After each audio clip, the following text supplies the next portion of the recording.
How are we, guys? Welcome to episode 3 of PokerPal's podcast with my guest today. He is known online as Trotman, but do you want to actually give a description? I've just been thinking, man, I know you as Trot. What actually is like your full name? Yeah, it's a long full name, but like I basically go by Tom Trotman. So it's not very imaginative.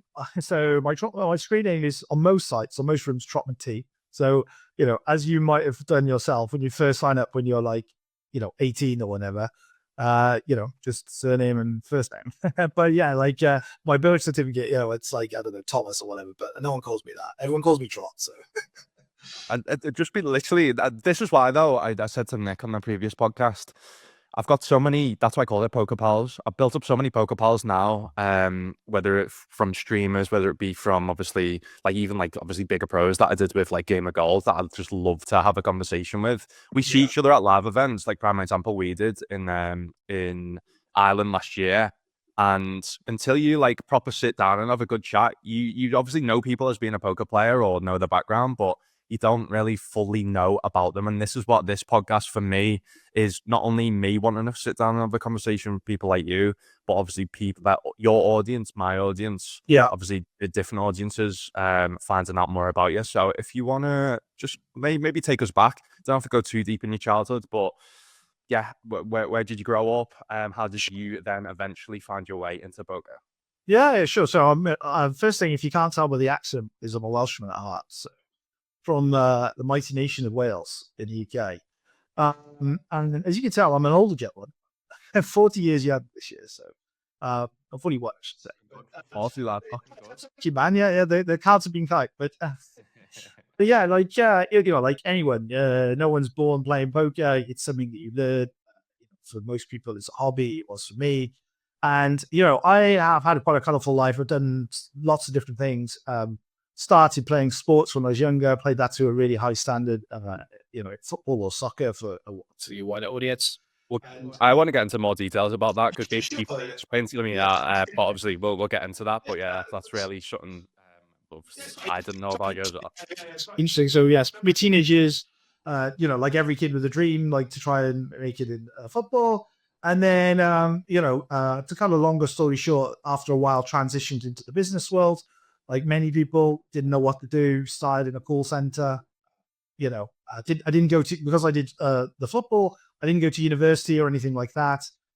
All the time, I was playing poker alongside this, but it was always very recreationally. Wasn't very serious, etc. And then, yeah, just like progressively, it was one of those things where you start to make more money. I was originally in cash games. That was kind of like what I used to do. As an example, I completed 7.5 crore. Well, I have completed over 7.5 million hands on PokerStars, which is a lot of rake, as you might imagine. But when you're playing 4 tables of Zoom, that goes quite quickly, as you might imagine. And these days I play on all rooms, but I think like anyone, it just becomes a point where you're doing a 9 to 5 job. I enjoyed my time doing that, but I think my passion was always poker. And then a set of circumstances present itself where you're available to do poker. You're making more money, but playing poker than you were doing what you were doing, and so it just takes over, right? And I think it was about 7 years ago I switched from cash games to MTTs, and that was a big step change for me because I played MTTs like for fun, but never really tried to make any money out. So like 7 years ago, I kind of wanted to make that journey, and it wasn't like day one you say, oh, I'm gonna be a professional MTT player. That it doesn't really work like that, right? So I had to find a way of getting good, and I joined shout out to BBC Poker. I joined BBC Poker at Jordan's whole academy over there.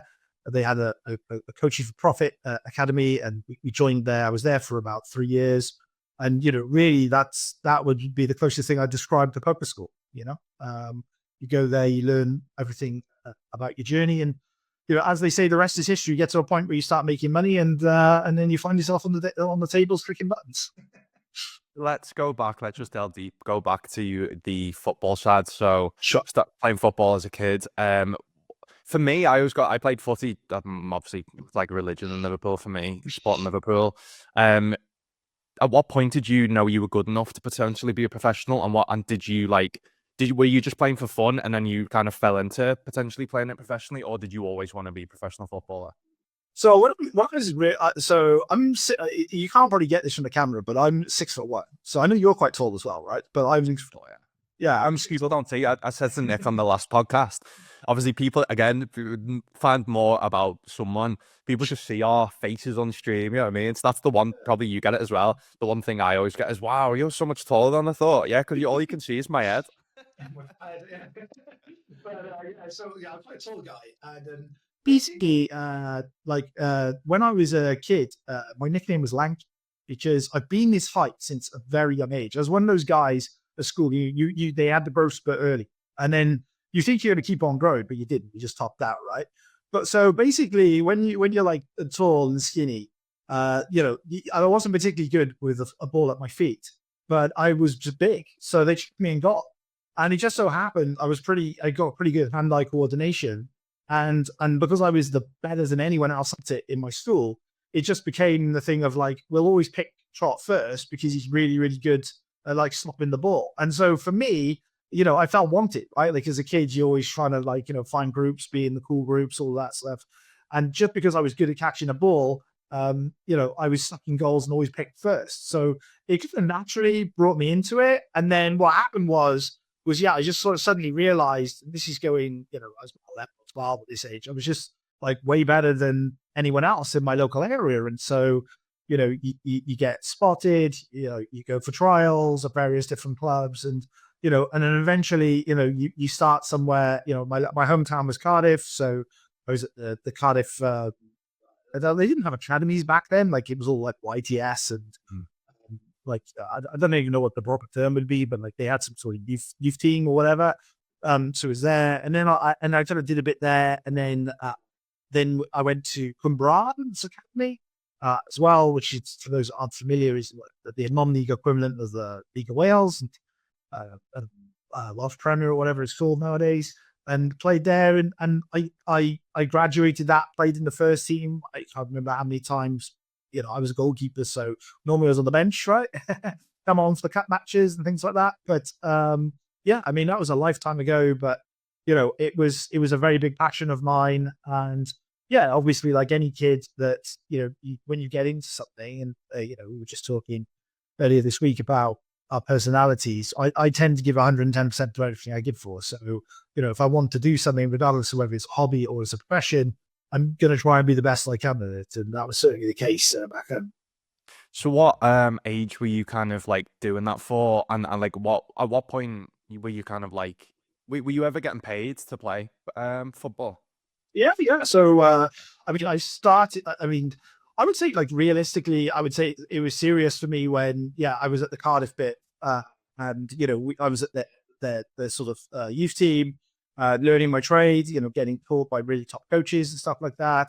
And it was just really clear that, I wasn't really going to progress with it at Cardiff and was going to have to go somewhere else. And so, it's kind of very brutal. Like the signing process, you might have a squad of like 30 people, and they're going to sign 2 or 3 people on their books, like to go professional and into the first team. And you got to remember back then, again, they were a Division 3 club. They weren't in the Championship, like they are nowadays. So their facilities and the bandwidth and stuff wasn't as good. So I ended up leaving there and switching to Cumbrae. And like when you're in the academy or whatever, you're not really getting paid.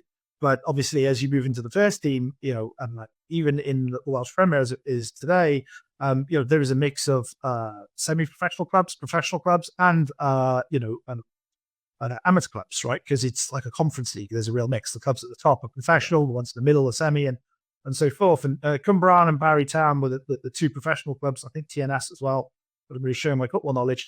And so if I came on, I played a game, or I was on the bench, I got paid.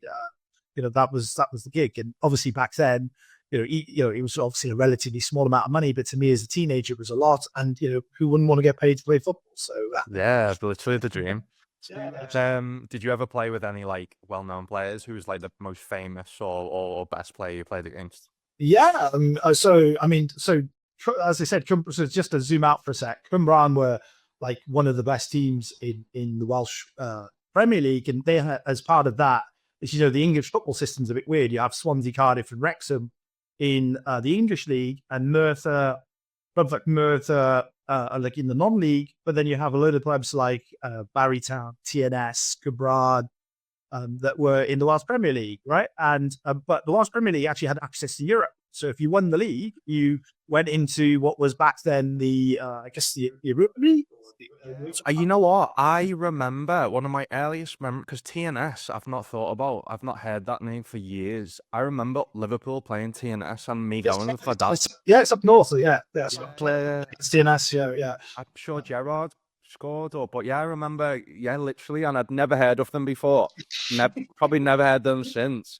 But as a kid, yeah, it's just when someone says something, it's like, oh my goodness, that's something that I've not heard or spoke about for years. Yeah. Yeah, so uh yeah, obviously the reason I give that context is because Cumbraen made the UEFA Cup a number of times, and I was actually part of the UEFA Cup squad. So we played teams like Maccabi Haifa, you had people like Yakubu there. So you asked him about before he was any good. And I was very fortunate. When I left Cardiff, Cardiff were very good to me. They were like, I don't think it's going to really happen with us, but let's try and find you another club where it will do. They did try to obviously look after the players. What age was that? Did they know? I think it was about 17. I think about 17 years old, and like I went for trials that they helped facilitate it, like various other clubs, because again, with a goalkeeper, you're very much, as you know, like a backup until like your later years, right? So it's all about loaning you out, getting experience, playing the reserves, playing in youth teams. You're not really, going to be put on the field like an 18-year-old striker or midfielder for a shot, right? Unless someone gets thought about it like that, yeah, because obviously, yeah, keepers do peak when they get older, but obviously that's such a hard physically and like critically. If you make a mistake, it's big for the team, right? So, as an example, I was at Nottingham Forest for a trial one summer, and I met David Platt, he was the manager back then, stuff like that. So, yeah, I mean, and I could also reference, when I was a kid, Leroy Lita, he was actually at Chelsea Youth, and he came on and played. I think he signed for Bristol City. We were playing them in the league because I was playing for Cardiff at the time in the youth league. This is now, and he came on off the bench, and I think he knocked 4 past me or something. So you could tell he was like a man playing with boys, wasn't it like 15 or 16? Playing against I'd never forget his name. He never ended up making it, but he ended up signing for Liverpool. I think he then played for Wigan. Like I said, I can't remember his name, but I remember playing in school, and this was just high school. He scored like 6 past us, and he is the one that sticks out to me and going, I know he's better than everyone else. I know he'll end up probably going on to make it. Did you say Leroy Lita? Is he the one that sticks out where you'll be like, I know he's gonna probably one of the better ones, just mainly because as a young kid, like when I played and I was lucky enough to play as a goalkeeper, I got to play with Neville Southall. Like he actually signed for Port Harper Town, and I played on the same pitch as him. Like, so I got to meet him as part of the game, obviously had a drink afterwards, all of those sort of things. So I mean, pretty fortunate to meet a very wide spectrum of, like you do, like in any industry, right? You got say for you in poker, you come across your heroes and all that good stuff. So yeah, I was very blessed to meet a lot of talented players, train with some very talented players. But yeah, like at a young age, Leroy in particular, he stood out because physically and technically he was faster, he was stronger, he was better.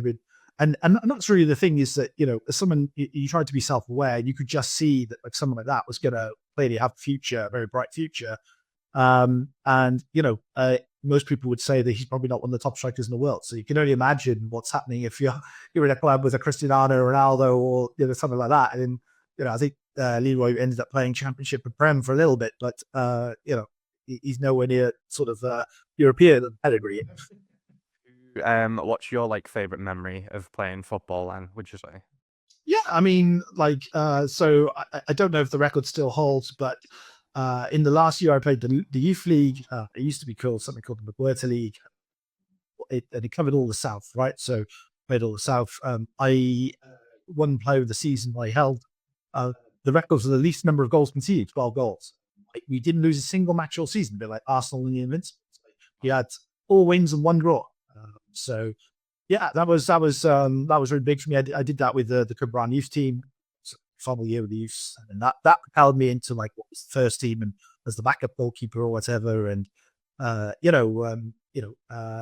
But I think really, not to show you the claim to fame I've got is is as a child. I'm sure you played yourself or some of your audience. Why is there was a game called Championship Manager, which then became Football Manager, and of course, if you're a player, you happen to be in that game. So it's like a 16, 17, 18-year-old. I think I was in it for about 3 years.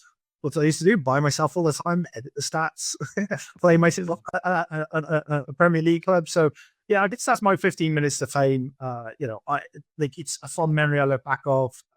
You know, I obviously loved it, and now my sort of attitude to fitness and things is completely shifted because I spent so much of my life not drinking, training all day long, being very structured. And there were a lot of synergies with poker around that, like I took into, the working life that I did. But, just generally speaking, I would say that those are some of the fonder memories I look back on.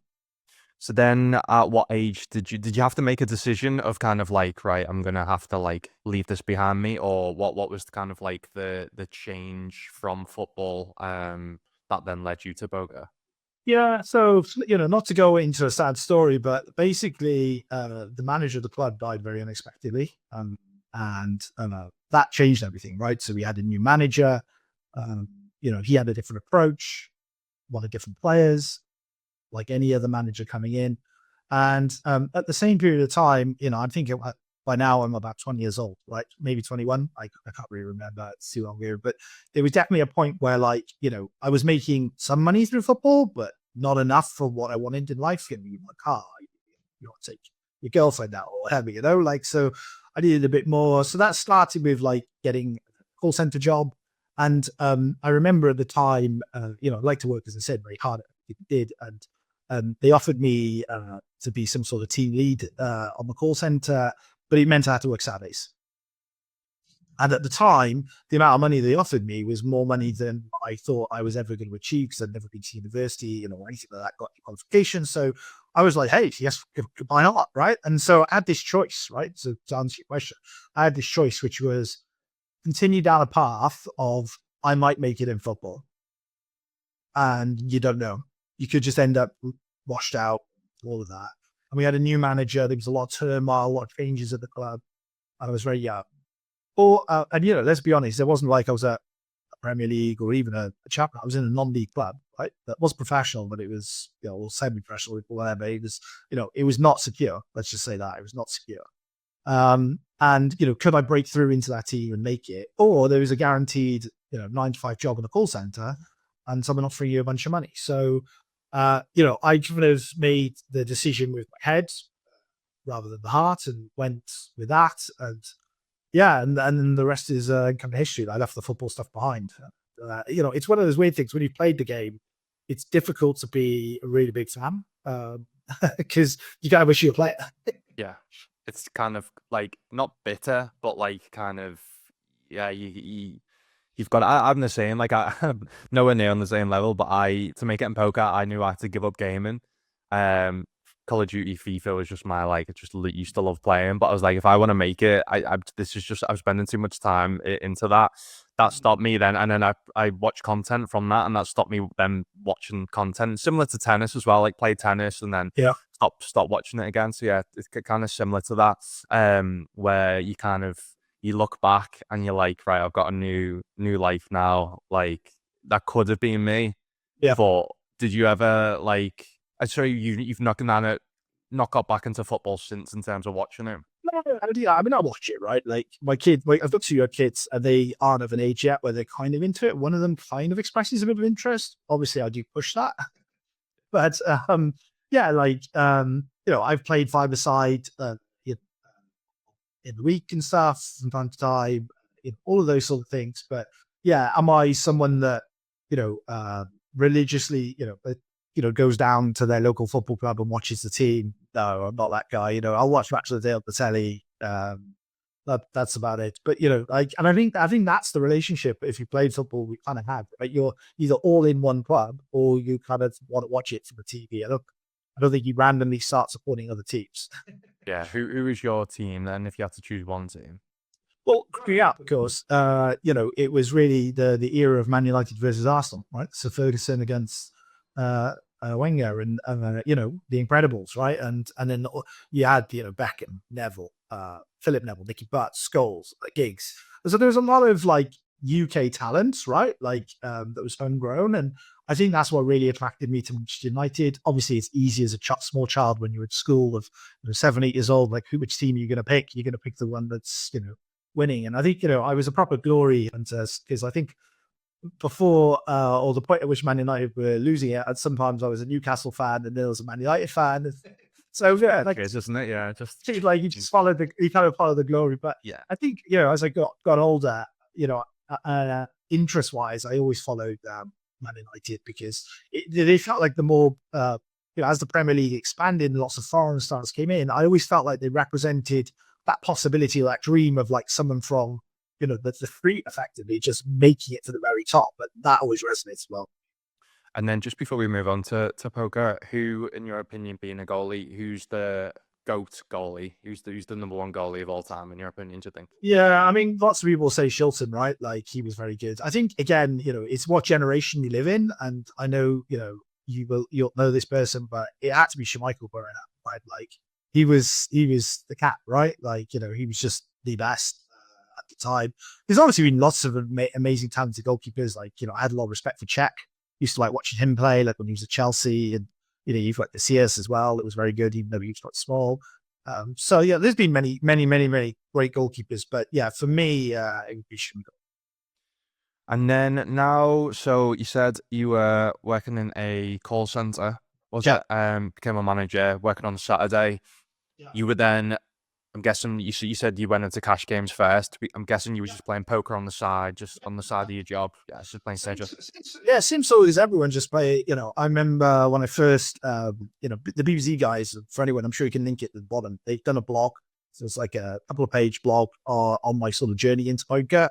It goes into much more detail about like, how I found it and, like the ups and downs. And it's a bit old now. It's about 2021, but it's a really nice summary for anyone to read about like, the journey and like how I did it. But the short version, to answer your question, is like, yeah, like just like anyone else, right? Like you start playing. I think I deposited the first time $25. That was my bankroll. I went straight to a cash game table, put the bankroll on the table. Bankroll management wasn't even like a consideration. Like it was just, I have this cash, I want to play a game, let's go play. I think it lasted a couple of hours. I lost it. And I don't know why I signed at $25, but I just did. Like, there seemed like a reasonable risk. I didn't want to play penny stakes. That didn't really ever make sense to me. But so I had another go, and then eventually, you lose a couple of times, and by the time you deposit 2 or 3 times, you're like, this is silly, right? So I'll just put some more money in, and it lasts a bit longer, and then you're like, okay, well, I can see the balance going down. I'm obviously not doing very well at this. And that was even back then when games were incredibly soft. So, I'm talking, deposit might last a month or two, but slowly sort of dwindle away. And you might get lucky and have a rush, you go up and down. But you kind of realize very quickly that you're not a consistent winner. And so, yeah, like you start looking around for material. And back then, there were no solvers. There was a bit of content, but nothing like there is now today in the poker world. So, you're on forums like 2+2, which I'm sure you're familiar with. You chat hands, you'd watch people in the client. That was very popular back then in Full Tilt. Watching people, like Ilster, Phil Ivey, Tom Duan, they were all in the client playing, So you watch them, you'd see what they show up with, you chat to friends. And that was really how you learned. And, that allowed me to get to a point where, yeah, from a cash game perspective, I mostly played 50 Zoom and then, towards the end, the 100 Zoom. And, that was invented a little bit sometime on, but that was really what I played for a very, very long time. And then was it similar to like, you said then you transitioned from cash to tournaments and you like kind of had to make that decision? Like what was the change? Like were the games just not as good anymore or not running as much, or what kind of made that decision to transition? Yeah, so from a footprint perspective, as for so many people, I on PokerStars, which is the main site I used to play back in the day, they had a rewards program called Supernova. So And there were various tiers. I think the top tier was super over elite, and I was supernova for a few years. And that represented, even with a relatively modest win rate, that represented such a great part of the overall footprint that I took home that it made those games worth playing. And ultimately, that was something I was happy to do. When PokerStars took that away, it just became very thin.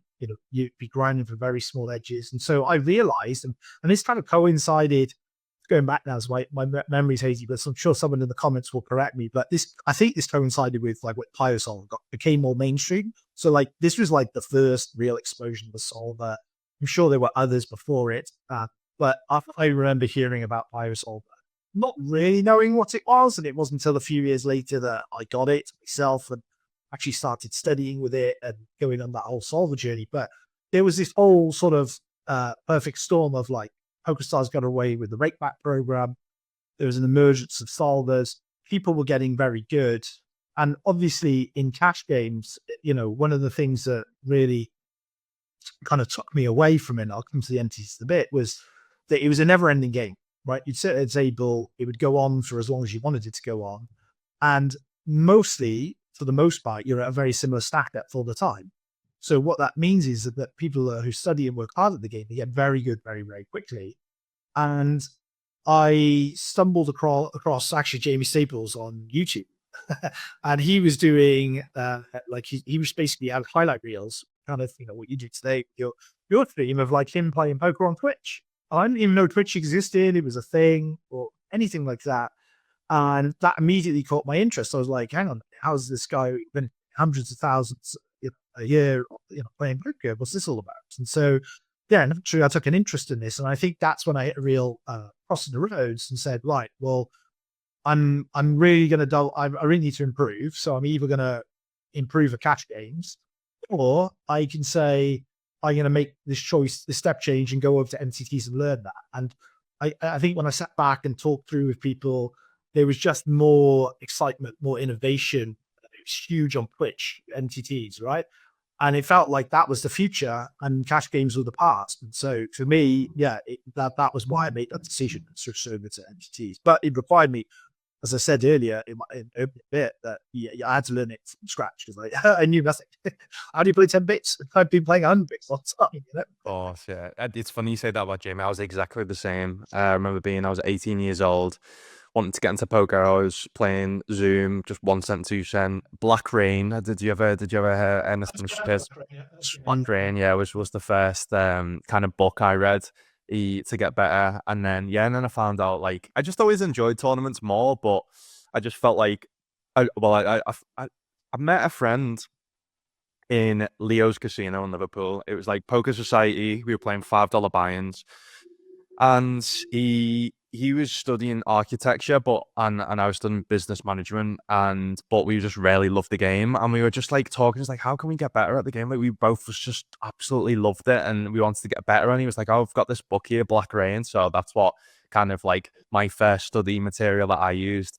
But then, I literally remember seeing it now on the TV. Used to watch YouTube, Jamie Staples, and I was like, who's this lad? Sponsored by PokerStars. That's crazy. Because in my brain, to become a professional poker player and to become a sponsored specifically by PokerStars, you had to be this high stakes Daniel Negreanu, Phil Ivey guy, and to then see him, I think when you were going back to the football and seeing Man United and local players coming through, that for me, I think Jamie Staples, I think he realizes it, but maybe he doesn't realize on the scale of how many people he inspired in poker to be Jamie Staples is just a normal, nice, genuine lad. He's not this he's not this supercomputer super nerds who you can't. Because I know myself, I'm not super intelligent, right? I dropped out of uni after a year. When you're seeing all these high stakes guys with sunglasses on and no personality and just super intelligent, it's how can I inspire to be like them? But he was the first person I saw go, oh my goodness, maybe I can make it in poker. He's inspired. Same with Kevin Martin as well. And obviously Jamie Staples' brother, Matt Staples now. He was very young at the time, and people that don't actually realize he started off as Poker Staples' PA assistant, So he was his assistant, and then obviously he then eventually got into poker. So yeah, my earliest memories that got me into poker was Jamie Staples as well. Yeah, no, he was if you're the top guy and that, to your point about relatability, obviously I was a sub of his channel and things, but we were talking DMs, like he was very happy to talk with his community. There was no ego there, and I still tried to find time, to swing by his stream and see how he's doing, etc. But yeah, he was a huge influence in making that switch and going to entities for sure. And then you said you then found BBZ. How did you find BBZ? Why did you make the choice to go with BBZ out of kind of all? I imagine there was a few staking groups or coaching sites at that time. Sure. So, for me, like, to frame it properly, I'm still kind of in the business world at that point. I was still doing, a 9 to 5 job, wasn't particularly inspired by it, but I recognized, that if I wanted to do this like as a profession, I was going to have to really like I said, the rake back had gone, all of that stuff. If you play MTTs, unlike a cash game, you finish your job. And I think, we talked about this the last time we met. You couldn't finish your job. Yeah, because it was perfect for you. You'd finish your job, you go home, you log on, you play for a couple of hours, go to bed, go back to work. So that as a way of as a world or an existence, that made sense. It was perfect. You had a job, stability, you had a hobby, as well. That was great. But in order to, in my mind, turn the hobby to something that could ultimately replace your job and be your primary source of income, you were going to have to sit at your computer for just on a job 7 hours a day, and that might be made up of different components: studying, playing, preparation, all of these things. But as you know, or for anyone that plays tournaments, you can't play a tournament for an hour. So, you click the register button, whether it's live or online, and you're going to be sat there for a very long period of time. So that just doesn't really work around a regular job. You can't really do that. So for me, it wasn't so much about immediately just trying to become like a professional entity player. It was more about when I was just shopping around, trying to think about how do I improve. It was about finding, the right people, to engage with that were going to help me, achieve my goal, because I was really passionate about poker. It seemed like an opportunity. But at the same period of time, there was going to be a period of time, as there always is, between absolutely nothing to you get reasonably good at it to the point that okay, now I'm making some money, and then of course you're making more money than what you're doing before, and so it just, the decision takes care of itself. But that was really why I was looking around, and the to be specific, the thing that triggered me going to BVZ was this coincided with when Jordan started streaming on Twitch for the first time. So he had his BVZ business. It was primarily a closed staking group. I had my own bankroll at the time. I didn't really need money, but I needed coaching, as I said. And he created this new coaching for profit program where he was building it a bit like what I saw was like the football academy I'd been in when I was younger, right? It was, we'll bring you in, right?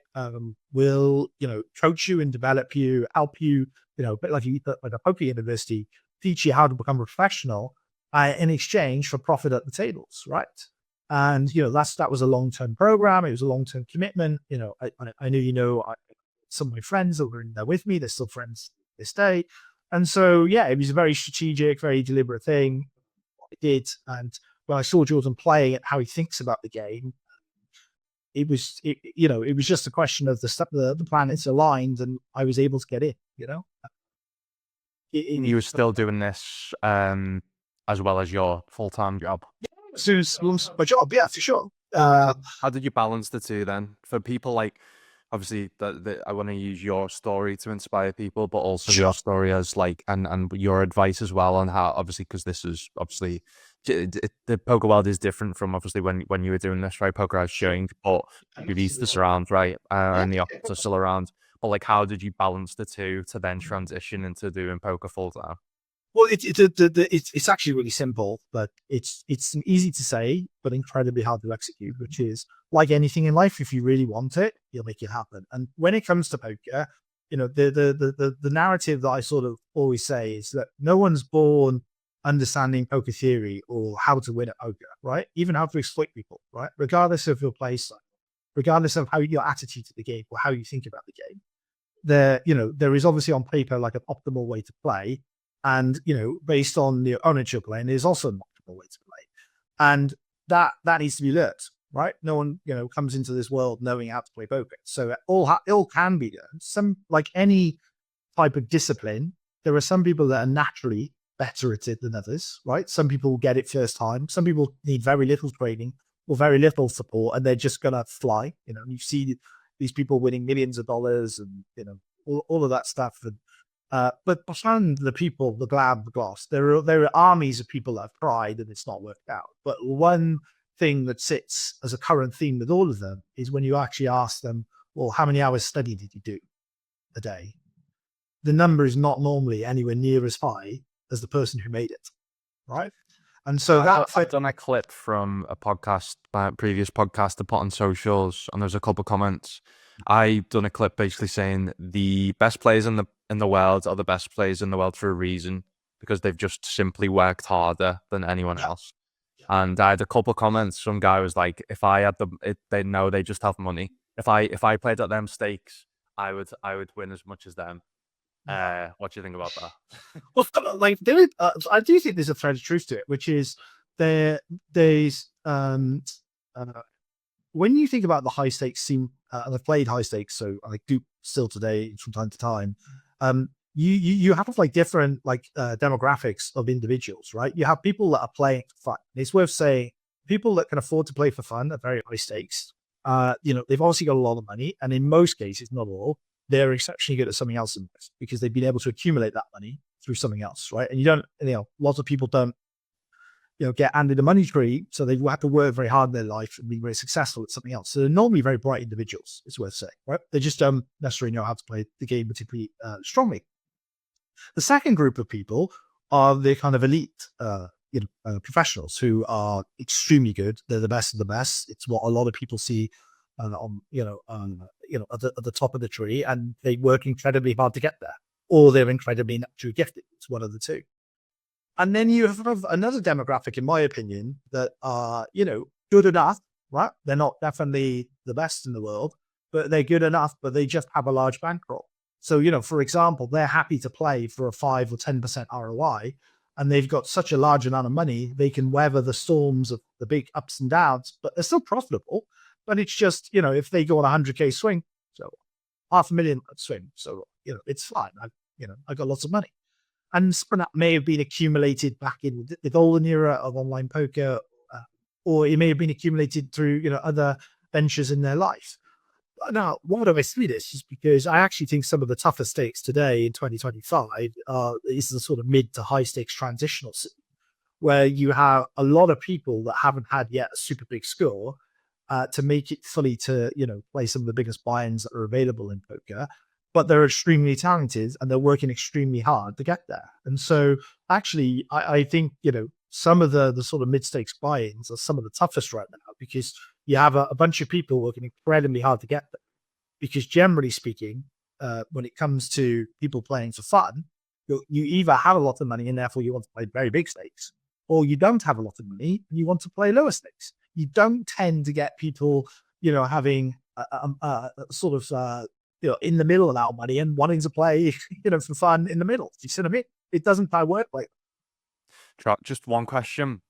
Yeah, Go back a little bit. Is there kind of because you said if someone wants it that much, they'll make it happen like we did, right? We wanted it that bad, but it can get very overwhelming. Now there's actually, with there being that much kind of study material out there in poker, it actually can get very overwhelming. I'm sure you see that in students when you first work with them.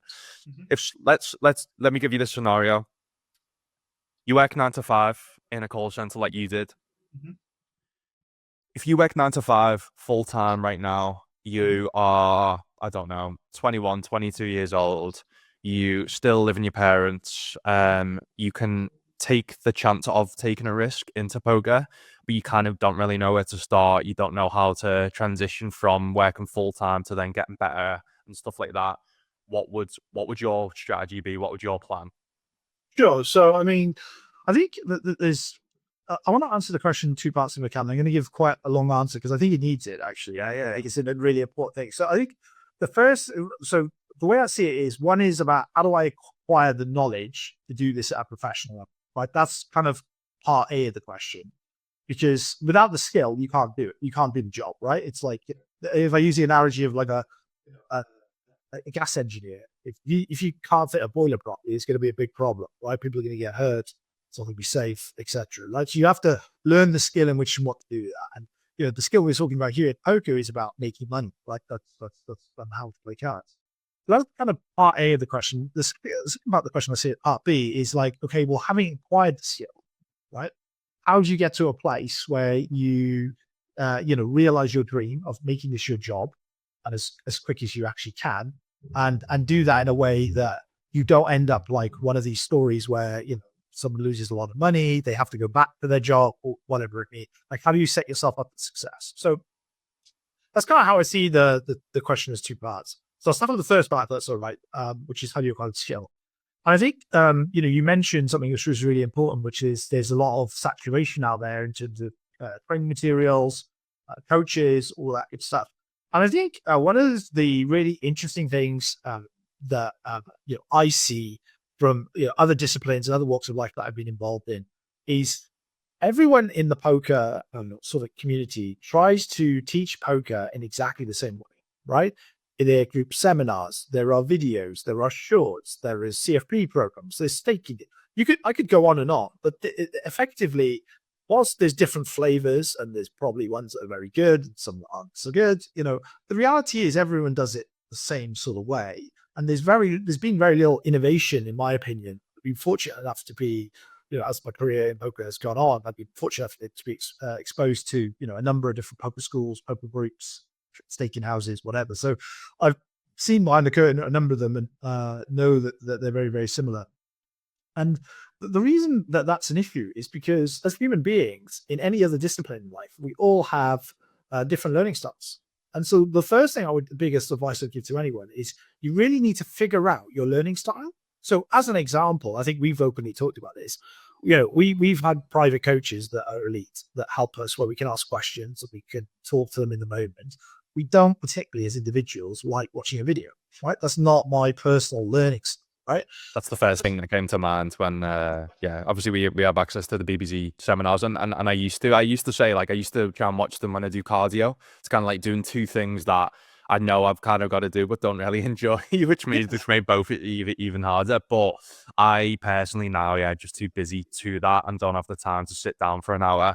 Whereas I think it's actually more beneficial for me at this moment in time to do a 30-minute call with someone and go over a load of hands, or do 50 hands in the trainer rather than watch a video.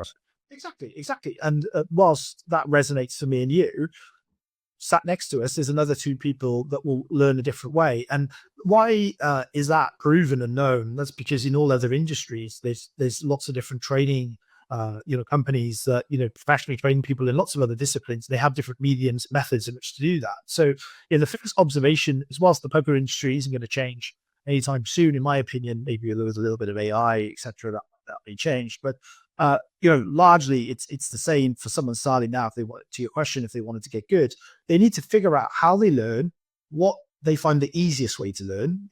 I don't like reading books as an example either, right? So I don't want to read a book about poker. So find out how you learn, double down on that.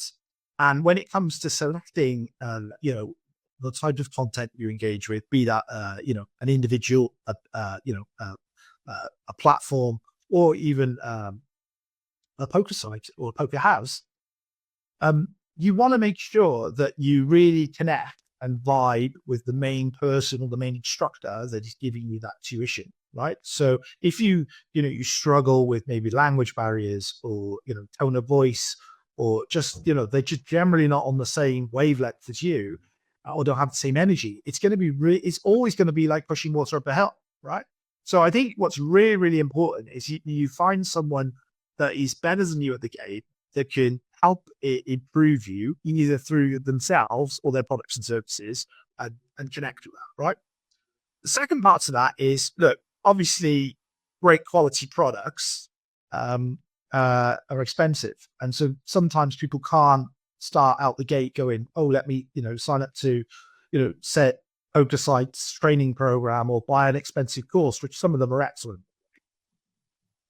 And so actually the first step, and sometimes people use that as an excuse not to get going, but the first step can be just as simple as find people, through social media channels like Twitch, like Discord, like, the livestock, whatever, that are passionate about it, similar sort of energy or vibe for you, and surround yourself with them. So to your example, that you can pick up the phone to someone, even if they don't know much more than you, and just say, hey, I've got this idea about this hand, for 30 minutes, let's talk about it. Let's go through it. And, poker is a pyramid game. And as you progress throughout your career, you'll just move up the pyramid, right? There'll always be someone above you. There'll always be someone that knows less than you. And generally what you're trying to do is grow with people around you that are growing at the same pace direction. So, but it's really part one. I think it's really important, just to summarize, to get, someone on your side who knows what you're doing and you vibe with. And the second part is then, well, how do you go from point A to point B and turn this from a hobby to a profession? And the reality is, it's a huge, some people, they think the FOMO, like, oh, I must get into poker, I must leave my job, this is my one shot, like I need to take it. And I would describe it as, someone that, got into, poker, I guess, much more seriously 7 years ago, there will come a natural point at which where you'll say, right, I'm not going to do the job anymore. Like, you finish your project, you finish your job, and like there's a choice between, I don't know, going and getting the next job or doing the next project. And you'd be like, oh, actually, I'm just making so much money over here. I'm just going to keep doing that. Right. And the best advice I could give anyone is be a recreational for as long as you can, right? Have that security, build up your bankroll as big as you can. And, once you've got, at least 6 months, if not 12 months living expenses behind you, then you can have a go at saying, right, okay, I want to have a fair shot at this. And the reason for that is very simple, because poker has a lot of variance. People talk about bad beats and things that can happen at tables. And so it's very real, especially if you're starting out in something new, that you might lose for a relatively long period of time, and you don't want stress of having to make money. If you've gone from an environment, whether you're at a call center or, you're working in a big city, it doesn't really matter, or out in the field, it doesn't really matter what you do for a living.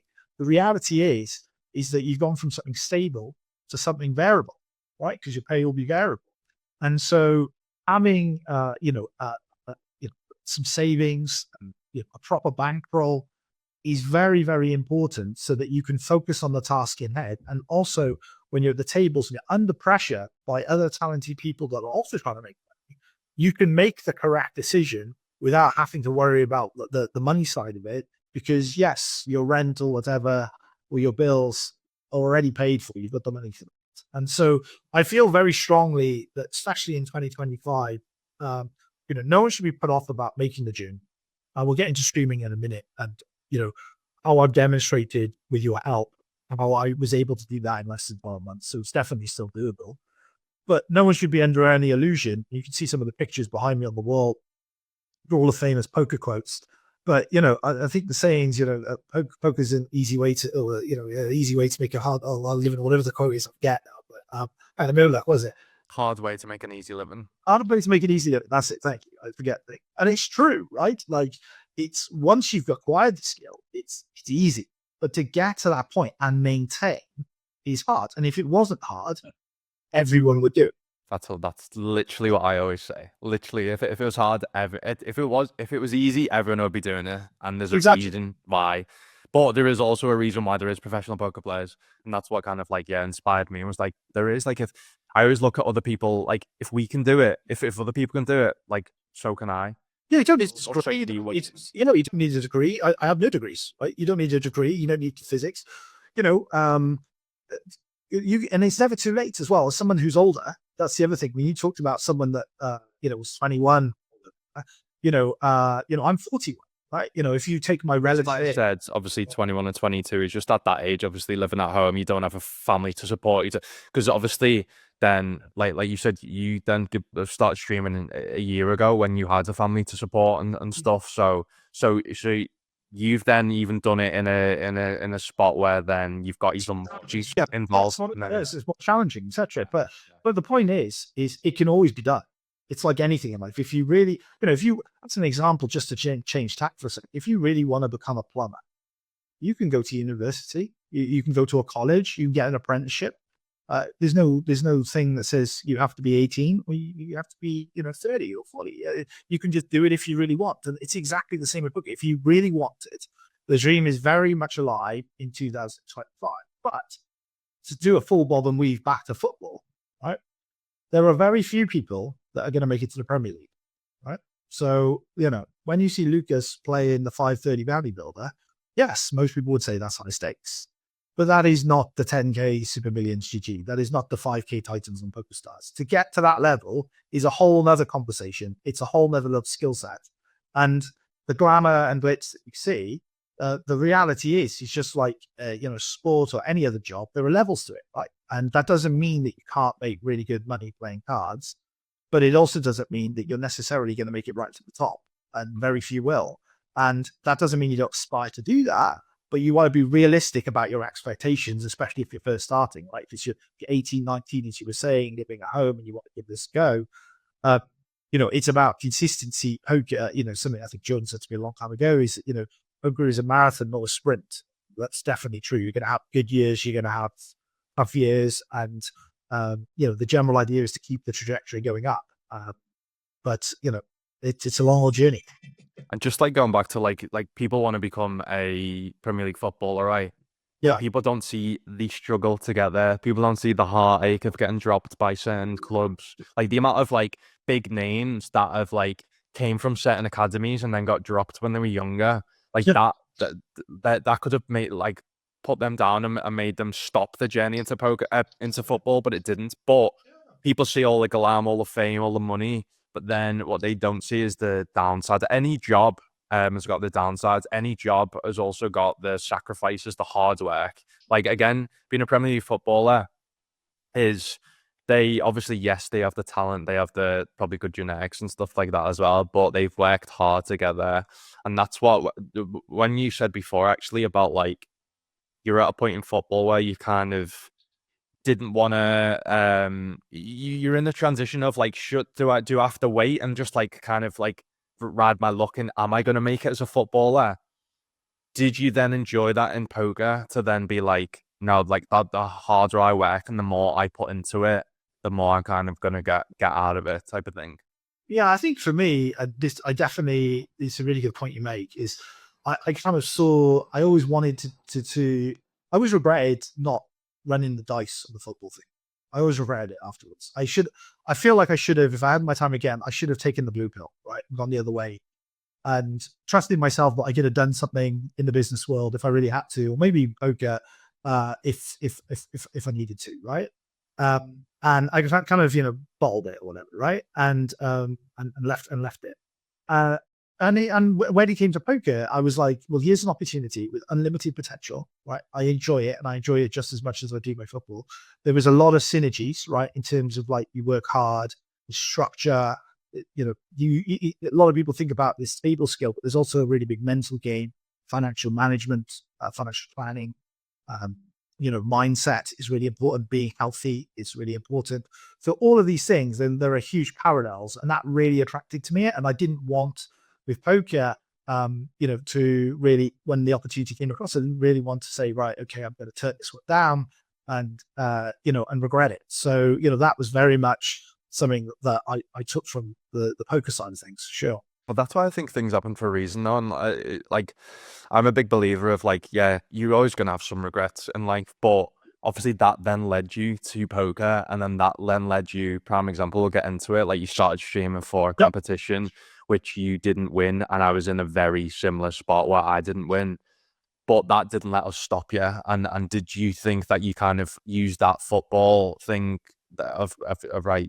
I kind of regret not rolling the dice to then be like, no, I know I didn't win this. Because I remember we had a conversation after it, and you were like, oh, maybe just go back to like playing full time without streaming. I was like, no, man, like just let that inspire you. Like, let that be like, no, I'm gonna show you, because that's what I did.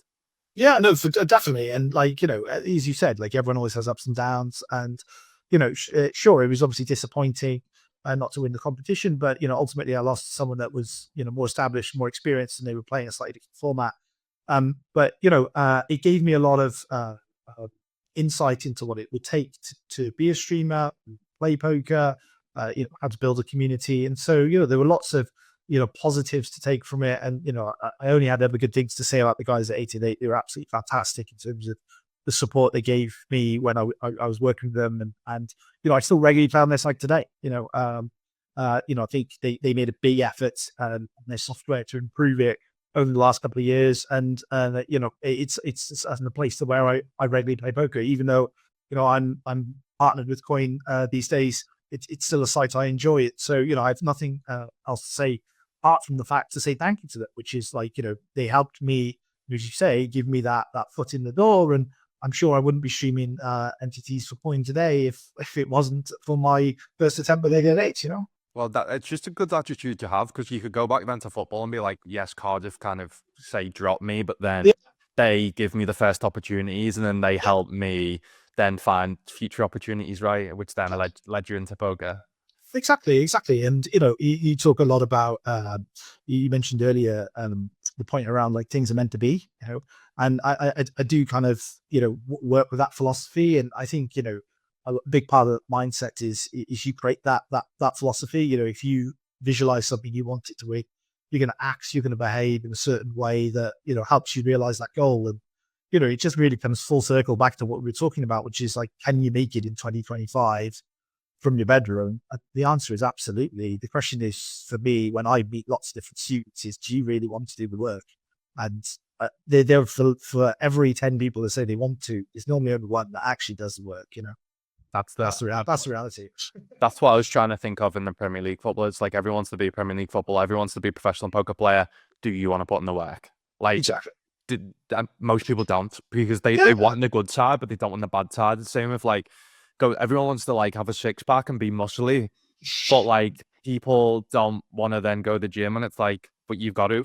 Like, if you give someone a pill of yeah, that's probably why so many people in the world do steroids.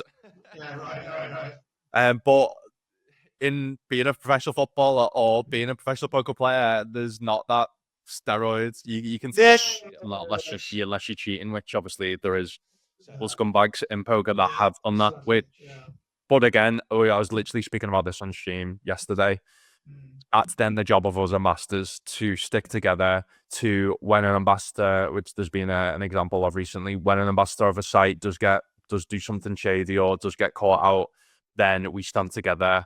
And that's literally an ambassador. I googled it. Ambassador is that like you represent something, you represent a sport, or you represent an industry. That is what being an ambassador is. Well, just you also seem the brand, Lucas, right? Like Exactly. that's that, and yeah, obviously, the point I would make on that is that, um, integrity and security is the very cornerstone of both online and live poker, right? No one wants to play a game where they don't feel safe and secure.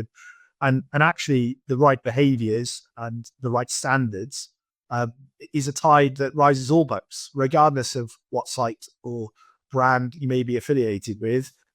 Like everyone needs to be in this together, and everyone needs to hold each other to account, call it out. I firmly believe that. Whilst that there's a massive component which is like the behavioral piece, there is also a massive component which is the technology piece. And I think obviously with the emergence of artificial intelligence and more of these advanced software tools, there is an incumbent responsibility both on the products that are produced from this artificial intelligence and the sites to really come together and make sure that the longevity of the industry and the community at large is maintained and protected. I hope that the examples that have happened recently, but also undoubtedly will come in the future, will only accelerate those sort of changes where we get to a place where people continue to feel safe. And one of the reasons that I play on Coin Poker is because I feel incredibly safe there. I'm sure the sites you work with, you feel incredibly safe with, and feel proud and to represent them as a safe site to play. that can't unfortunately be said about all brands. That's the thing. And like, as a ambassador of certain sites, like mine's probably one of the unique deals where I'm working with like different poker brands, but like Poker News's philosophy is just like working with obviously well-established brands. Yeah, I mean, like you obviously there is certain ambassadors of like the small, like that obviously not going to name names, but there's obviously these apps, right, that are just like so dodgy that I see some people working with, and I'm just like, what are you doing? Like, Yeah, exactly. and how can you become like people see right through you as well, right? Because these people that do promote certain things like that, and not just in poker, just in general, you see like influencers like doing a brand deal of something. You just know that's just not going to be obviously around so with a long course. Sure. But I mean, it gets back to you as an individual, right? Which is like, what is your moral compass? Why do you do what you do? And, I know me and you, we've been friends for a long time. We're very aligned on this. Like I try, I'm never perfect, right? I made lots of mistakes in my life, but I try every day to go through my life being a better person, trying to, and certainly in the poker context, help people improve myself. And that doesn't mean by any means I'm the best in the world, but I'm, at least batting in the right direction. And, the more people that you do that, like I said, it's a tide that rises all boats. Yeah. And that's how I knew you would be. I said to you, stick at the streamer, man, because you built we'll get into the Crush Club community that you've built, that I'm a part of. That's just been been an amazing community that you've built from Sure. right.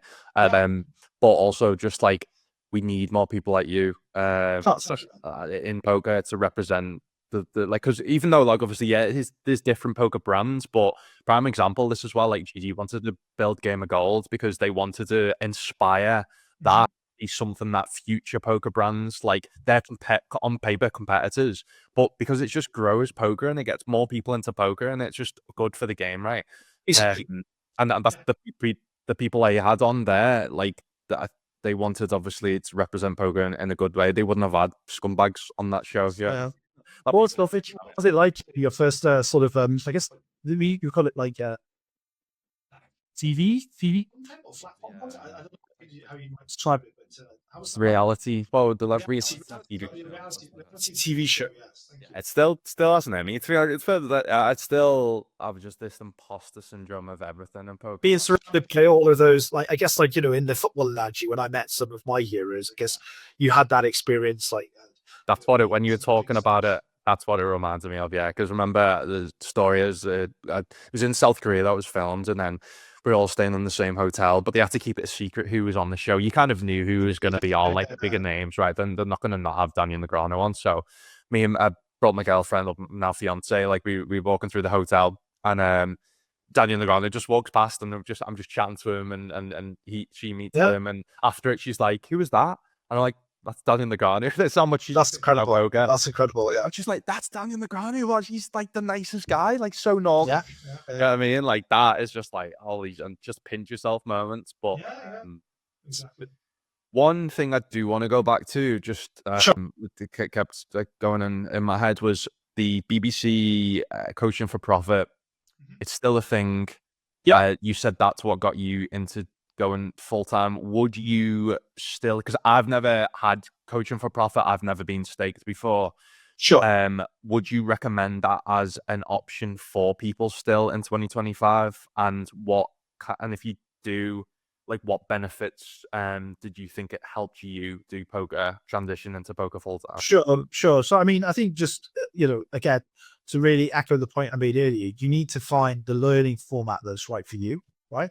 And that's got many components, right? Part of that is, the format in which the media comes at you, right? Be that person, be that a video, be that a book, whatever. The second component part of that is more it's all well and good signing up for a poker academy or something, but if they meet at 9 a.m. and you're in work at 9 a.m., well, you can't attend. So how's that going to work, right? So, like, there's some practical logistical things. I think just more broad strokes, right?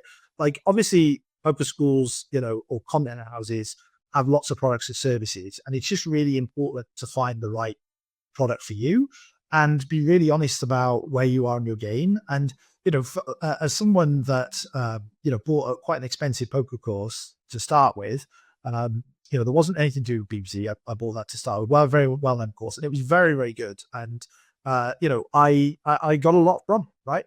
And then I felt like at that time, having consumed that course, I felt like I was then able to, make that step to go to a poker school.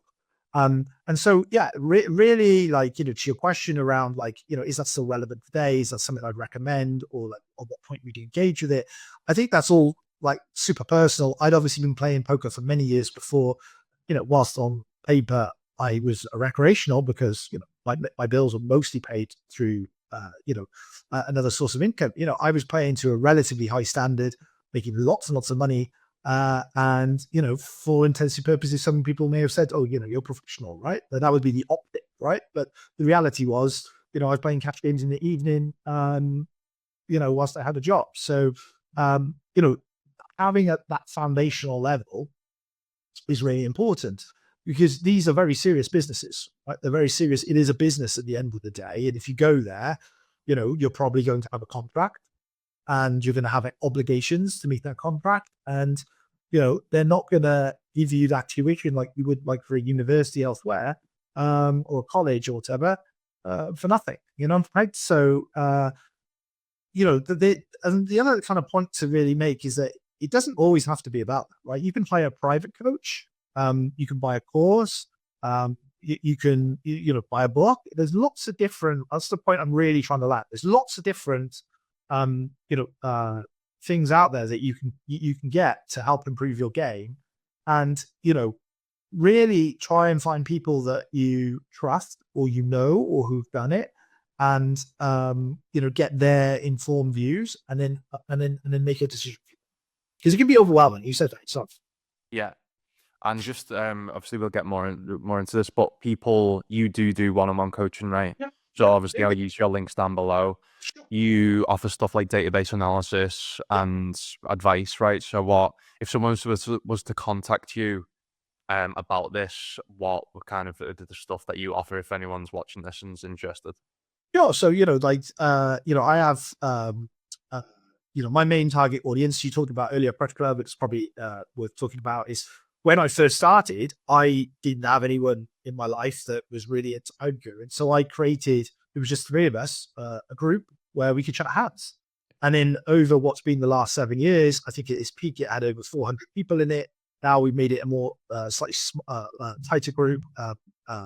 But, the point is that, I've developed and built a community of people that I've been able to surround myself. And typically my target audience, for coaching, is people that, as for merch coaches, are people that, are not where I am yet in poker. So, I like to work with people that are either playing part-time, aren't yet making money. Maybe they are making money, but it's not enough, or they're an up-and-coming regular, and they haven't really cut through to, they're still at low stakes. They haven't really cut through to mid stakes. And then, very often, I think this is important for any coach, is there'll come a time, and I've had this before, where you get to a place, where you're coaching a student, and it's starting to get obvious through the sessions that you're having that the student is, the value that you're adding to that student is becoming less and less. And, I'm lucky enough to have a fabulous network with BBC and others where, I'm able to recommend them to an even better coach. And that just really goes back to that pyramid analogy where, success should absolutely look like there comes a point in time where, you need a better coach, and you're moving up stakes, you're able to pay more for coaching, right? And you progress and you progress. So there's lots of ways to do it. That's the honest truth. There's lots of ways to do it. You have to find what's right for you. You have to find someone that you trust, and you have to work bloody hard. Yeah.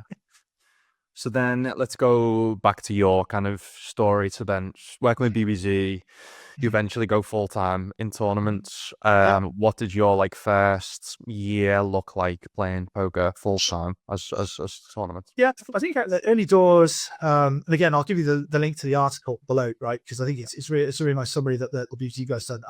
I'm trying to skim from memory now. It's a long time ago, so I might be getting some parts of it wrong. But broadly speaking, I had a very successful first year. I think I made over like $40,000 in my first year. And, like anyone, you think you could just take on the world, right? So money's flying in, like we'll just play bigger and bigger and bigger, bigger and bigger and bigger. And eventually you start to hit a ceiling where you're like, oh, this is variance, right? But the reality is, as the variance kicks in, and this is what a lot of people, I think, genuinely believe this, is they can make more money playing a game they crush at a lower stake than they can necessarily be like at the biggest part of their ABI all the time and being a bit of an ABI snob about it. Going, hey, like such ABI, right? They actually drop down $10, $20, whatever, $30. I don't know. They'll make more money, right? And the kind of the central point there around is like in terms of like your career development and how you progress within poker. It's super important to surround yourself with people that will give you feedback. Because when I went in that first year, I didn't have anyone to give me feedback. So I thought it was amazing. Yeah. But I wasn't, right? And we shared, I know you shared on social media recently a hand you played with Charles Darwin, 530 anti-builder. Yeah. But I remember being in the 530 and with many household names that still play today, I'm thinking, oh yeah, I can stick one, no problems. I got two cards, and being completely, unconsciously incompetent, right, about just how talented those people are, and then you go through a whole learning curve eventually of like, holy shit, you become conscious that you're totally incompetent, right, and then you're like, right, how do I become competent at this thing that I want to do? And so, yeah, it's something I referenced earlier, but going approaching poker as a marathon, not sprint, is very important because had I had someone in my corner slightly earlier, I probably wouldn't have had to sort of build, rebuild, build, rebuild, and obviously it's as you move up each stake as you go along, the game gets harder and harder and harder because people are better and better and better, and so if you're watching this podcast for the first time, you think, I might give this a go. My main message is just to go very, very slowly. Set your ABI for 6 months at least. Go down that path for 6 months. See how you do. If not a year, reevaluate and just really focus in the beginning, getting good, right? Just like absolutely smashing games, right? Like having really high ROIs, absolutely pounding the games that you beat. Find the game you play that you really enjoy and you win that a lot, and just play and play and play and just build and build and build your bankroll. And that, for a lot of people, will be this enabler for them to go and get some coaching, whether that's at a poker school, whether that's buying a video from a poker site, getting a subscription, whatever it might be, or hiring a private coach. Doesn't really matter, but I think that's probably the best approach. That first year, when you made $40,000, what average buy-in were you playing in that year?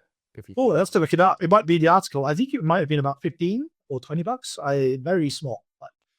And when you talked about then about just smashing it, what was your day-to-day looking like then in terms of study, in terms of preparation for your sessions? How many days you were playing?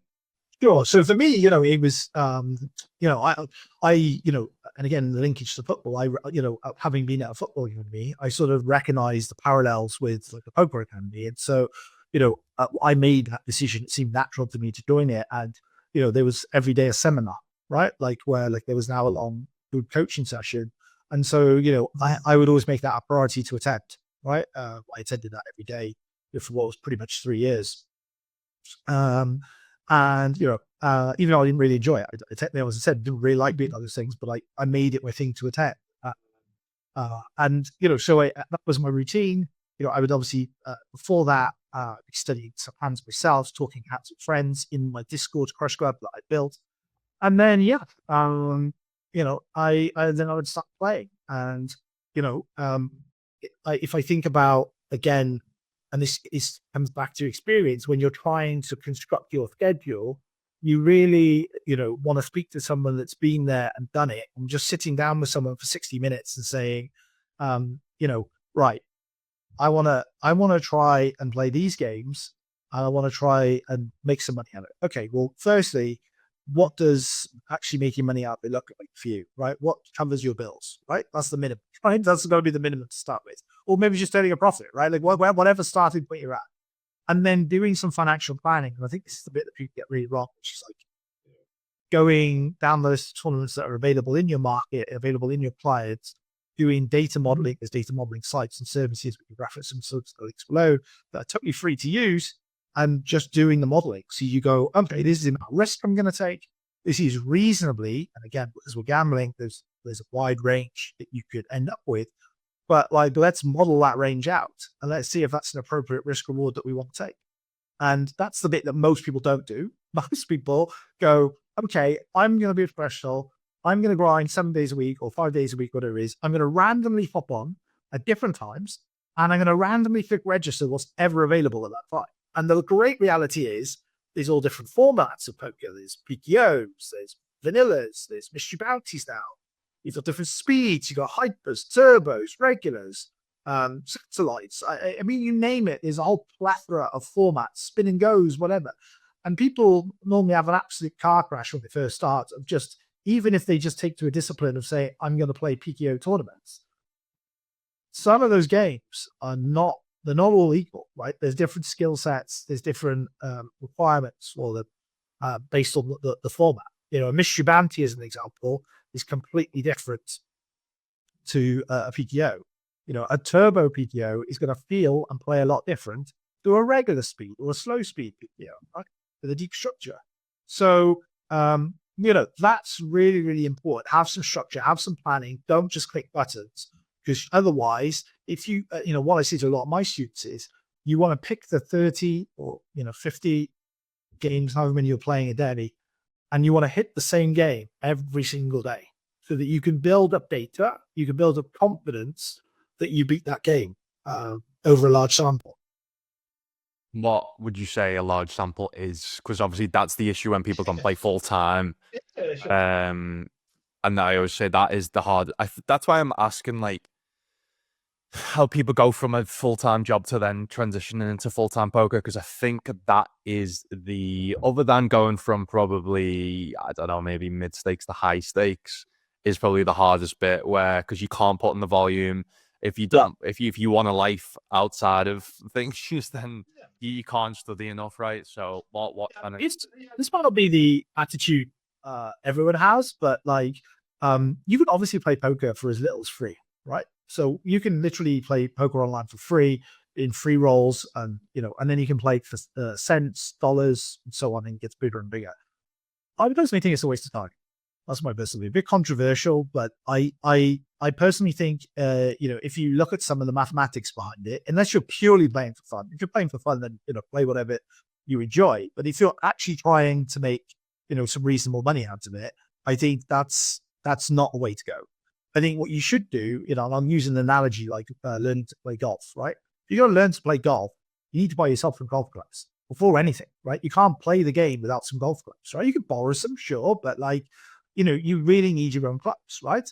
And the same is true in poker. You need to find yourself a bankroll, right? A reasonable amount of money, you know, not $10, right? You need a reasonable amount of money, and you want to play. And what do I think that really looks like today in 2025? I think that's $1,000. That allows you to play $5 tournaments or lower, right? You know, a very low risk reward. And you can play with that amount of money for a long period of time. And if you approach it in the right way, you know, you don't have to worry about variance because you've got plenty of funds, right? The actual wrong behavior to get into is deposit $50 here, play some games, lose it, put another $50 on.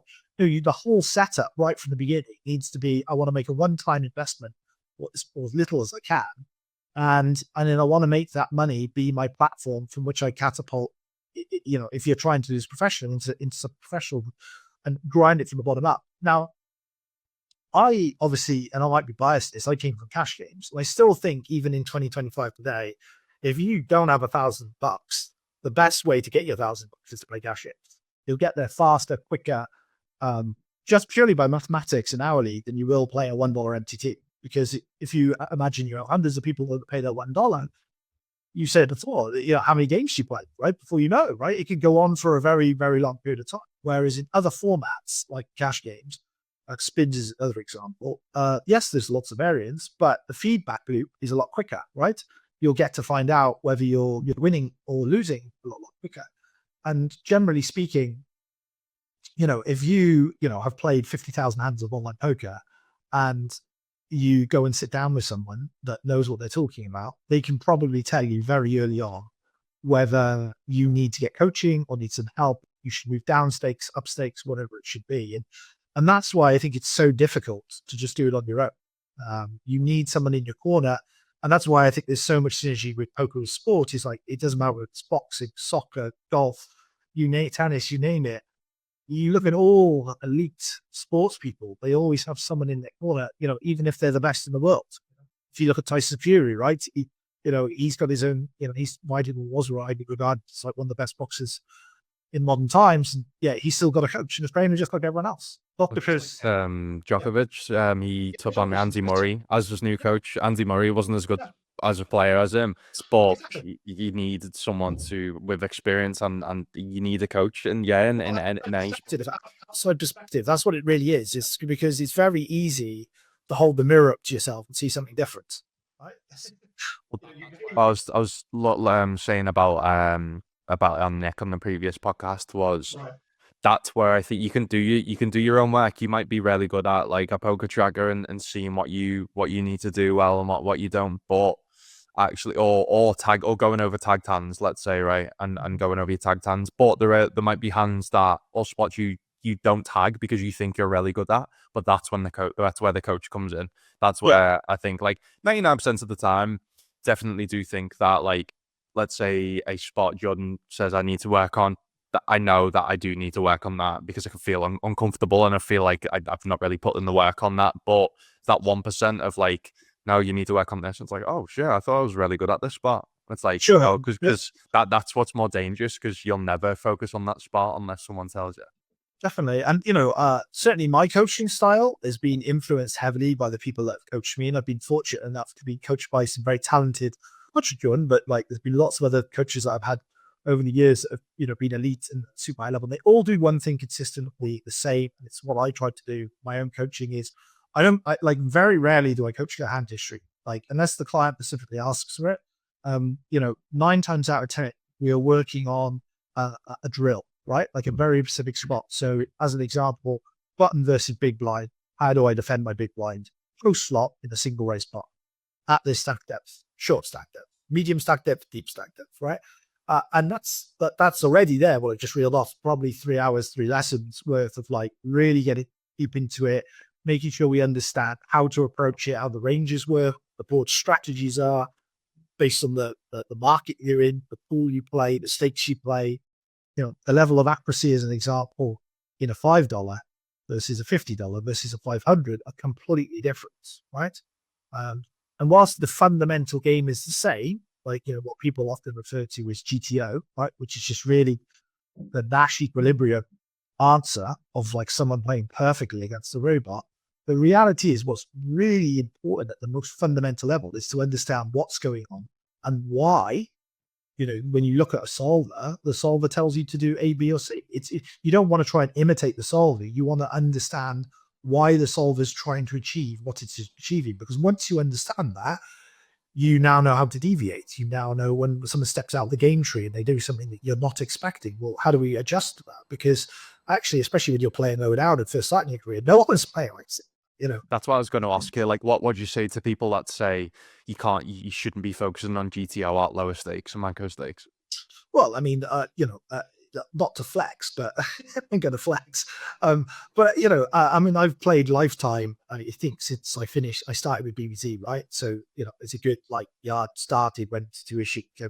I think I've played because I still play today. Relatively small. I played 7,500 tournaments on PokerStars, $0 to $11.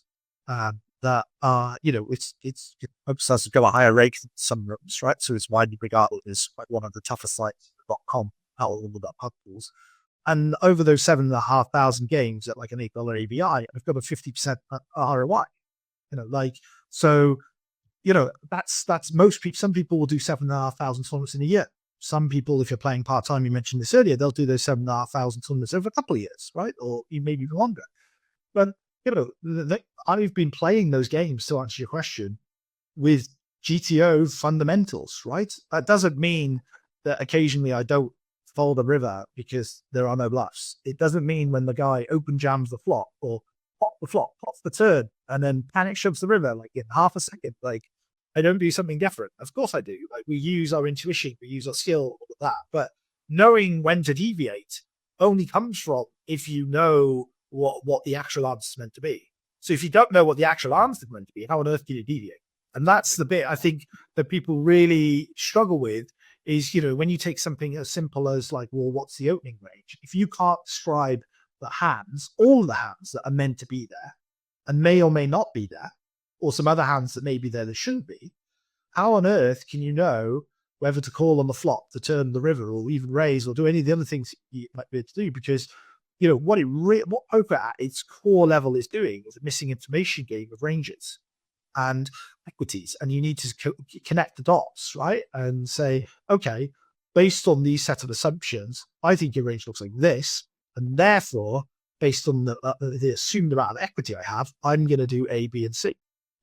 I remember because I always like will watch podcasts or watch debates on this of like GTO versus exploitative, and I remember I didn't read the full book but I just was intrigued one time.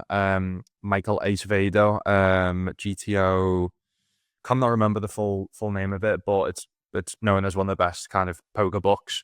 And he, within the first chapter, I rarely said something that I rarely kind of like agreed with was, or kind of felt really fascinated was, if you have two people and one person is playing at GTO ranges and one person isn't, people think that then you should be playing exploitative versus that opponent that's not playing GTO ranges, right, to make the most money.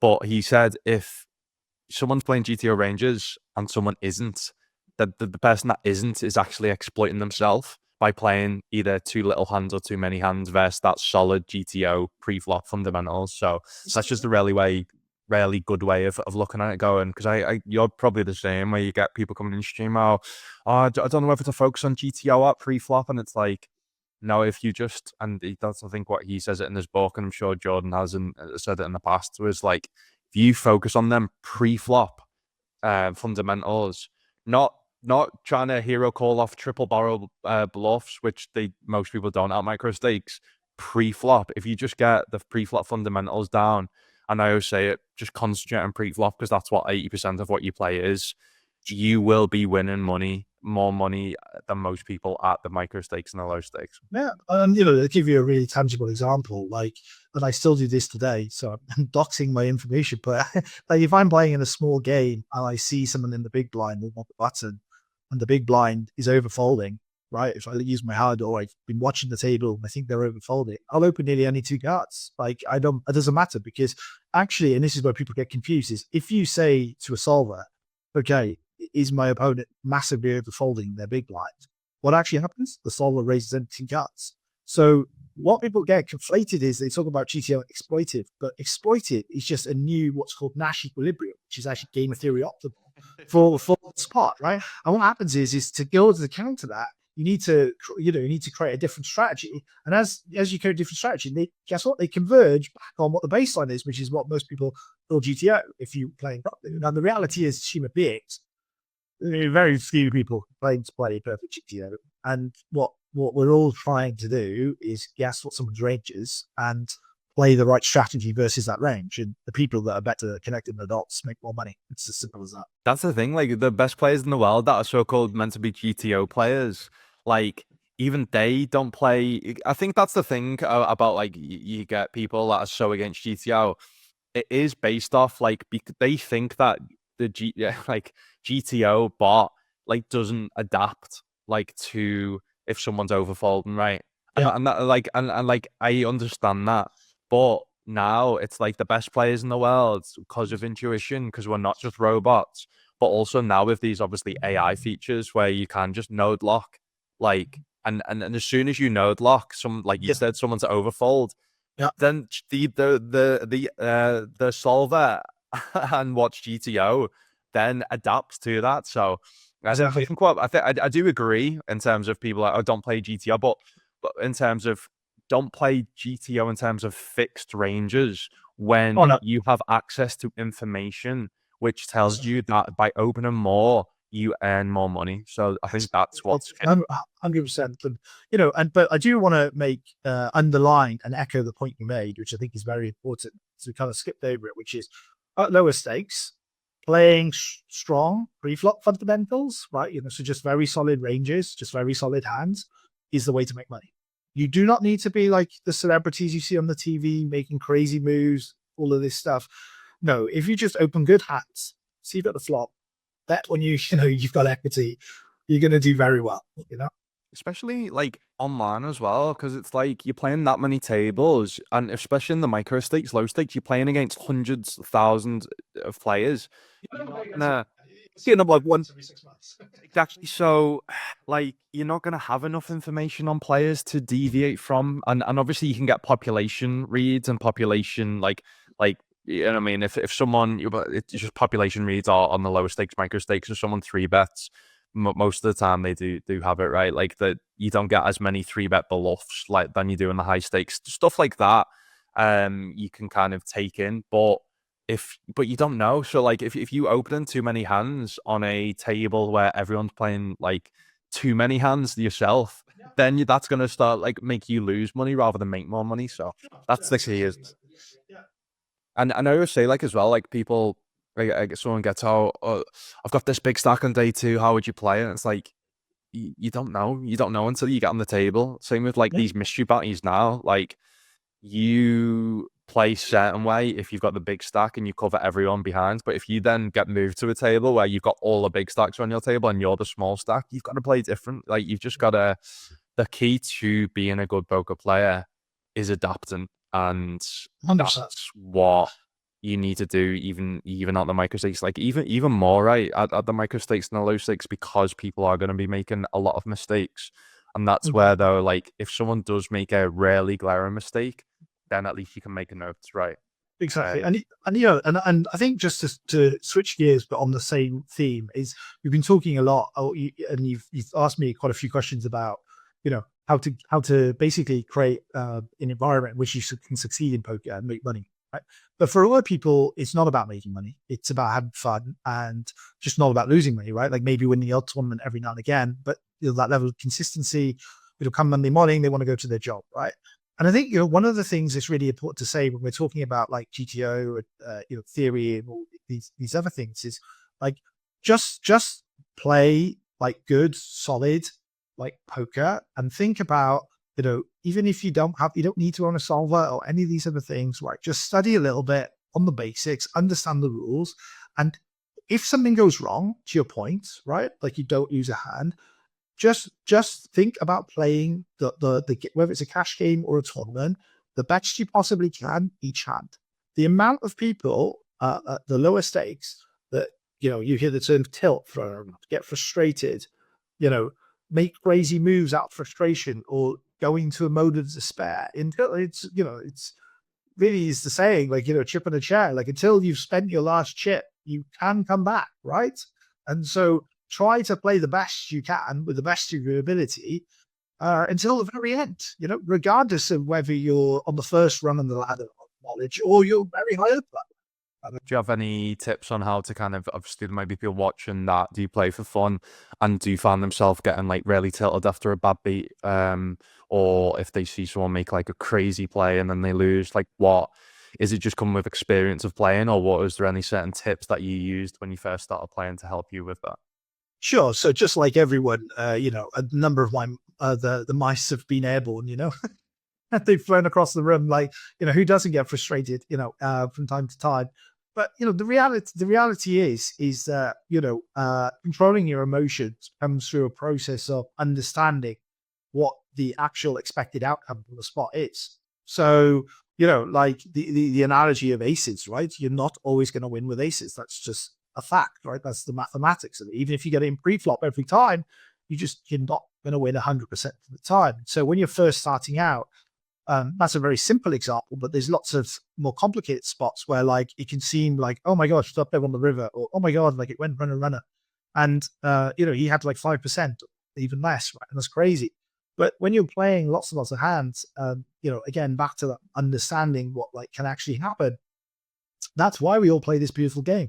If it was simple as like everyone just had the best hand but won all the time, and there wouldn't be any money in the game, because the dream is very much, and this is very, very true, that you don't have to be the best player in the world on any given day. Anyone can win a tournament, right? You get good card distribution, you play your cards reasonably well, and you're going to win. That's just the way the game works. That's the beauty of the game. Now, obviously, in a closed environment where you put one player playing infinite hands against another player playing infinite hands, and the other player is significantly better studied than the other player, the more studied player is going to, over time, outperform them.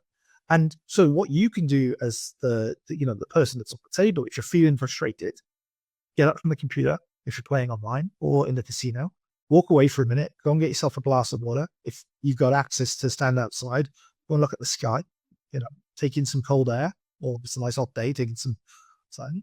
Just think about the things that, are important in life that you've got to do later that day or tomorrow. Bring the temperature down a bit, go back to your computer, go back to the casino floor, wherever it is. And then, as I said earlier, which is super important, just try and focus on playing the next hand as well as you can. And, to link you back to something I'm passionate about in football, as a goalkeeper, if you made a mistake, right? Been plenty at Anfield that have made a mistake over the years, right? Think about David James. Yeah. We've had some bad goalies in the last few years. All of them, but if you think about, you make a mistake as a goalkeeper, the whole stadium, is on you. It's like, I was lucky enough to play in front of a couple of thousand people at times. And, it feels intense when you have people, watch you and you make a mistake. But the reality is all of your team, depending on you to get up and perform, and the next time the ball comes your way, you need to deal with it in the right way. And it's the same on poker. The only real is it's not a team, it's an individual thing. So you're only accountable to yourself. So if, the next time you get dealt a hand, if you don't play it in the right way, you just lose money. It's as simple as that. So trying to focus on the next hand and not what's gone before, even if you've made a mistake, is really important, because otherwise you'll just, you won't make it. Another little tip I've just thought about then, what really helps me is when I am in a really good mindset. Like the other day, obviously that big A7 suited hand on that FT, I'm back studying, I'm back doing all the right things that I know is going to lead me to become a better player, is going to lead me to make deep runs and wins.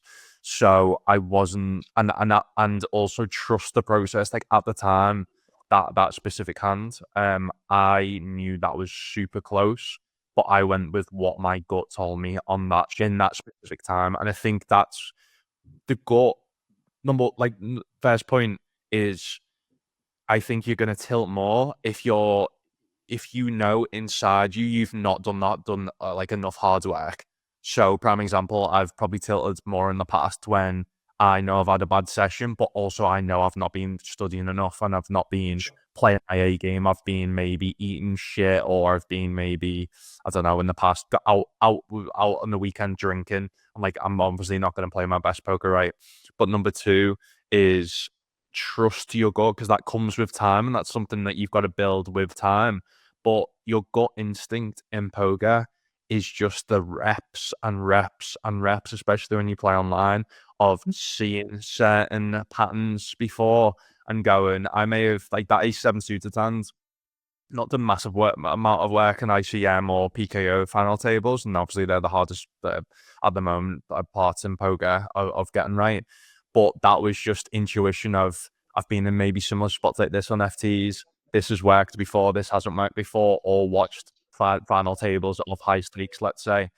And I think that's where your gut comes in. So especially if you've done the work as well, or you've been playing for a few years, if your gut is telling you to do something, go with it. And I always say that in life, even if you have a gut instinct on someone, it's like, I'm not quite sure on them. Like most of the time in life, I don't know if it's the same as you, it's like, something seems a bit up with them. Like there's something in my gut telling me that something's not right. And most of the time it ends up being like my gut's Sure. I think that's a good ethos to live by. I think the other thing I would add to that is to say, and you sort of touched on it, but for your audience, I kind of really want to emphasize, and this is not about being a professional, this is just about being a winning player.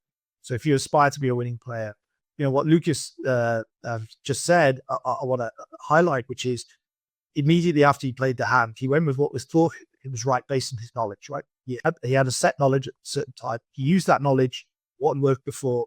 He made his calculated decision and he went with it, what felt right. Immediately after that decision, he went and spoke to some people. I know you've been on social media talking to people as well. And he got a load of input and a load of data.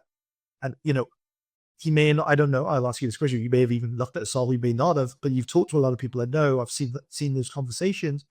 And and you were able to get feedback and then improve, right, your knowledge base for the next time you get that spot. And, whether you played it right or wrong, in my opinion, is immaterial. The behavior of a winning player is somebody exhibiting exactly what we did, which is, you used the best information at the time. You went with, you trusted your gut and your instincts based on what you need. And then you went and checked and validated if that was right. And from that, you'll be more informed the next time you're in that spot. And for your audience, it doesn't matter whether you're, starting at the very bottom or you've been playing for a while and, it hasn't quite worked for you. It's that behavior that Lucas is demonstrating is what makes you a winning player, period.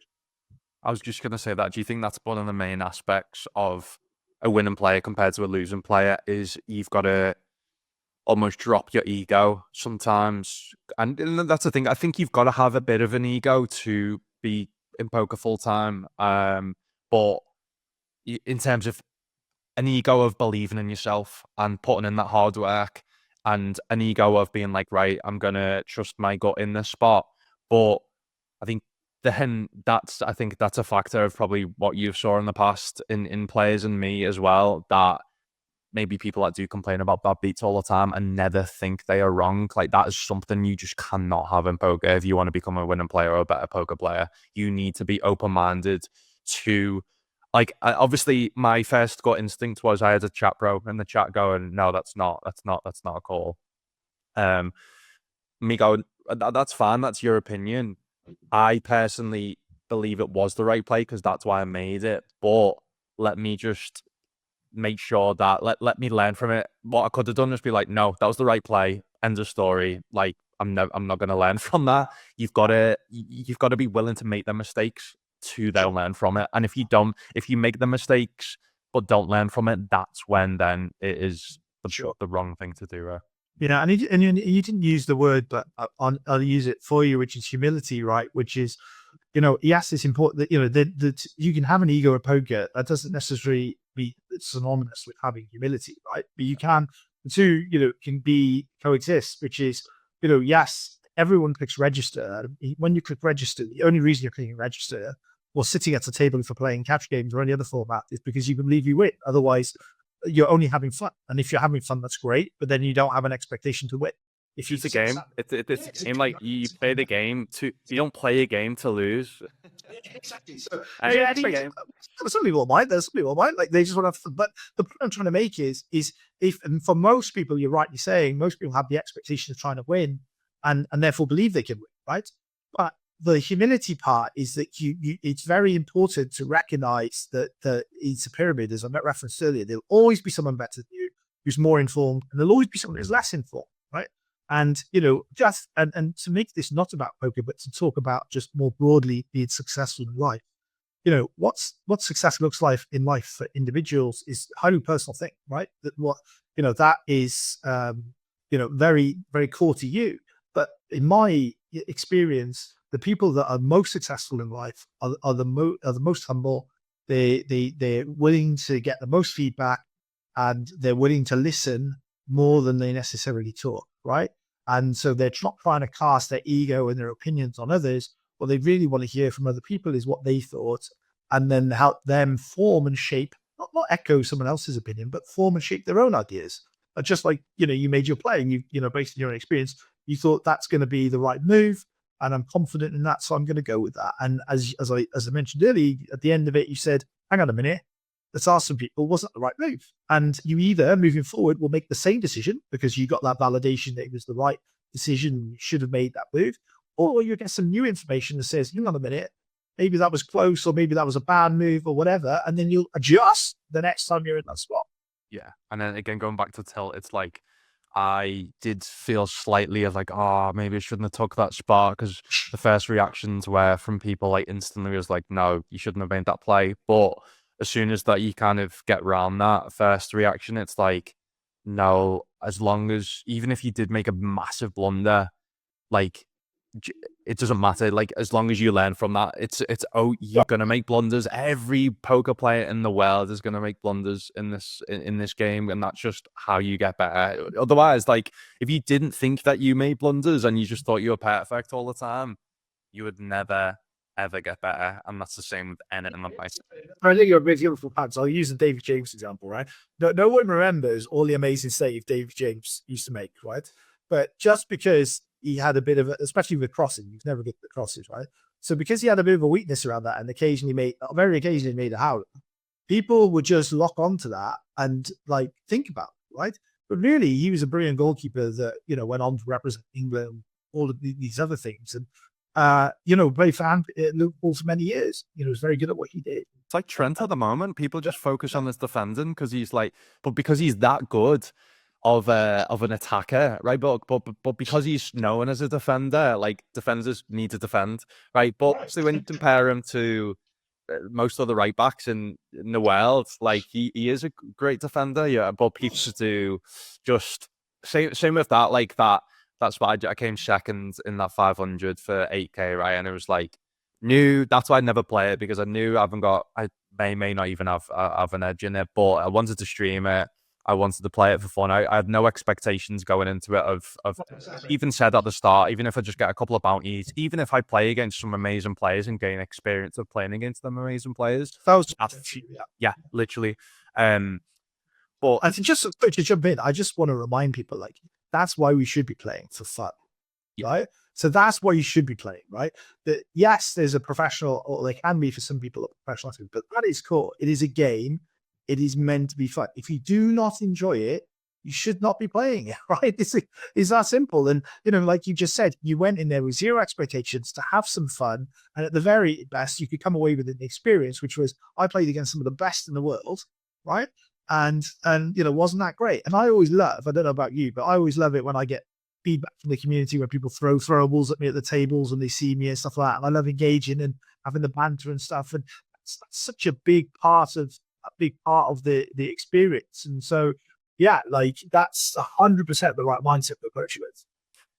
Going now, because that reminds me, I've got a good little transition of then when you start streaming. Was that something that you wanted? Like, did the game become less fun to you, or is this for part, like, two questions? Did poker become a job and did it become less fun?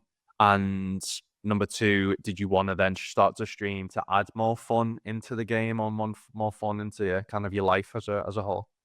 Sure. So I think that for me, as someone that's been a winning player every year that I've played MTTs, I've had like struggles. Don't get me wrong. Like I've had best downswings, nasty ones, just the same as anyone else. But I've managed the stakes I play, managed the games I play well, so that I'm able to come out of it.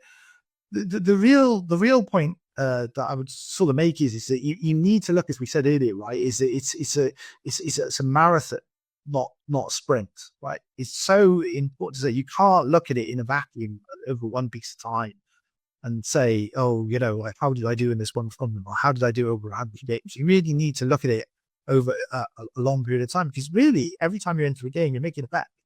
I can win, and eventually that bet is going to pay off. And from a professional standpoint, when it comes to streaming as a winning player, for me, I've got, just as a lot of people when they come to poker, I want to move up stakes, right?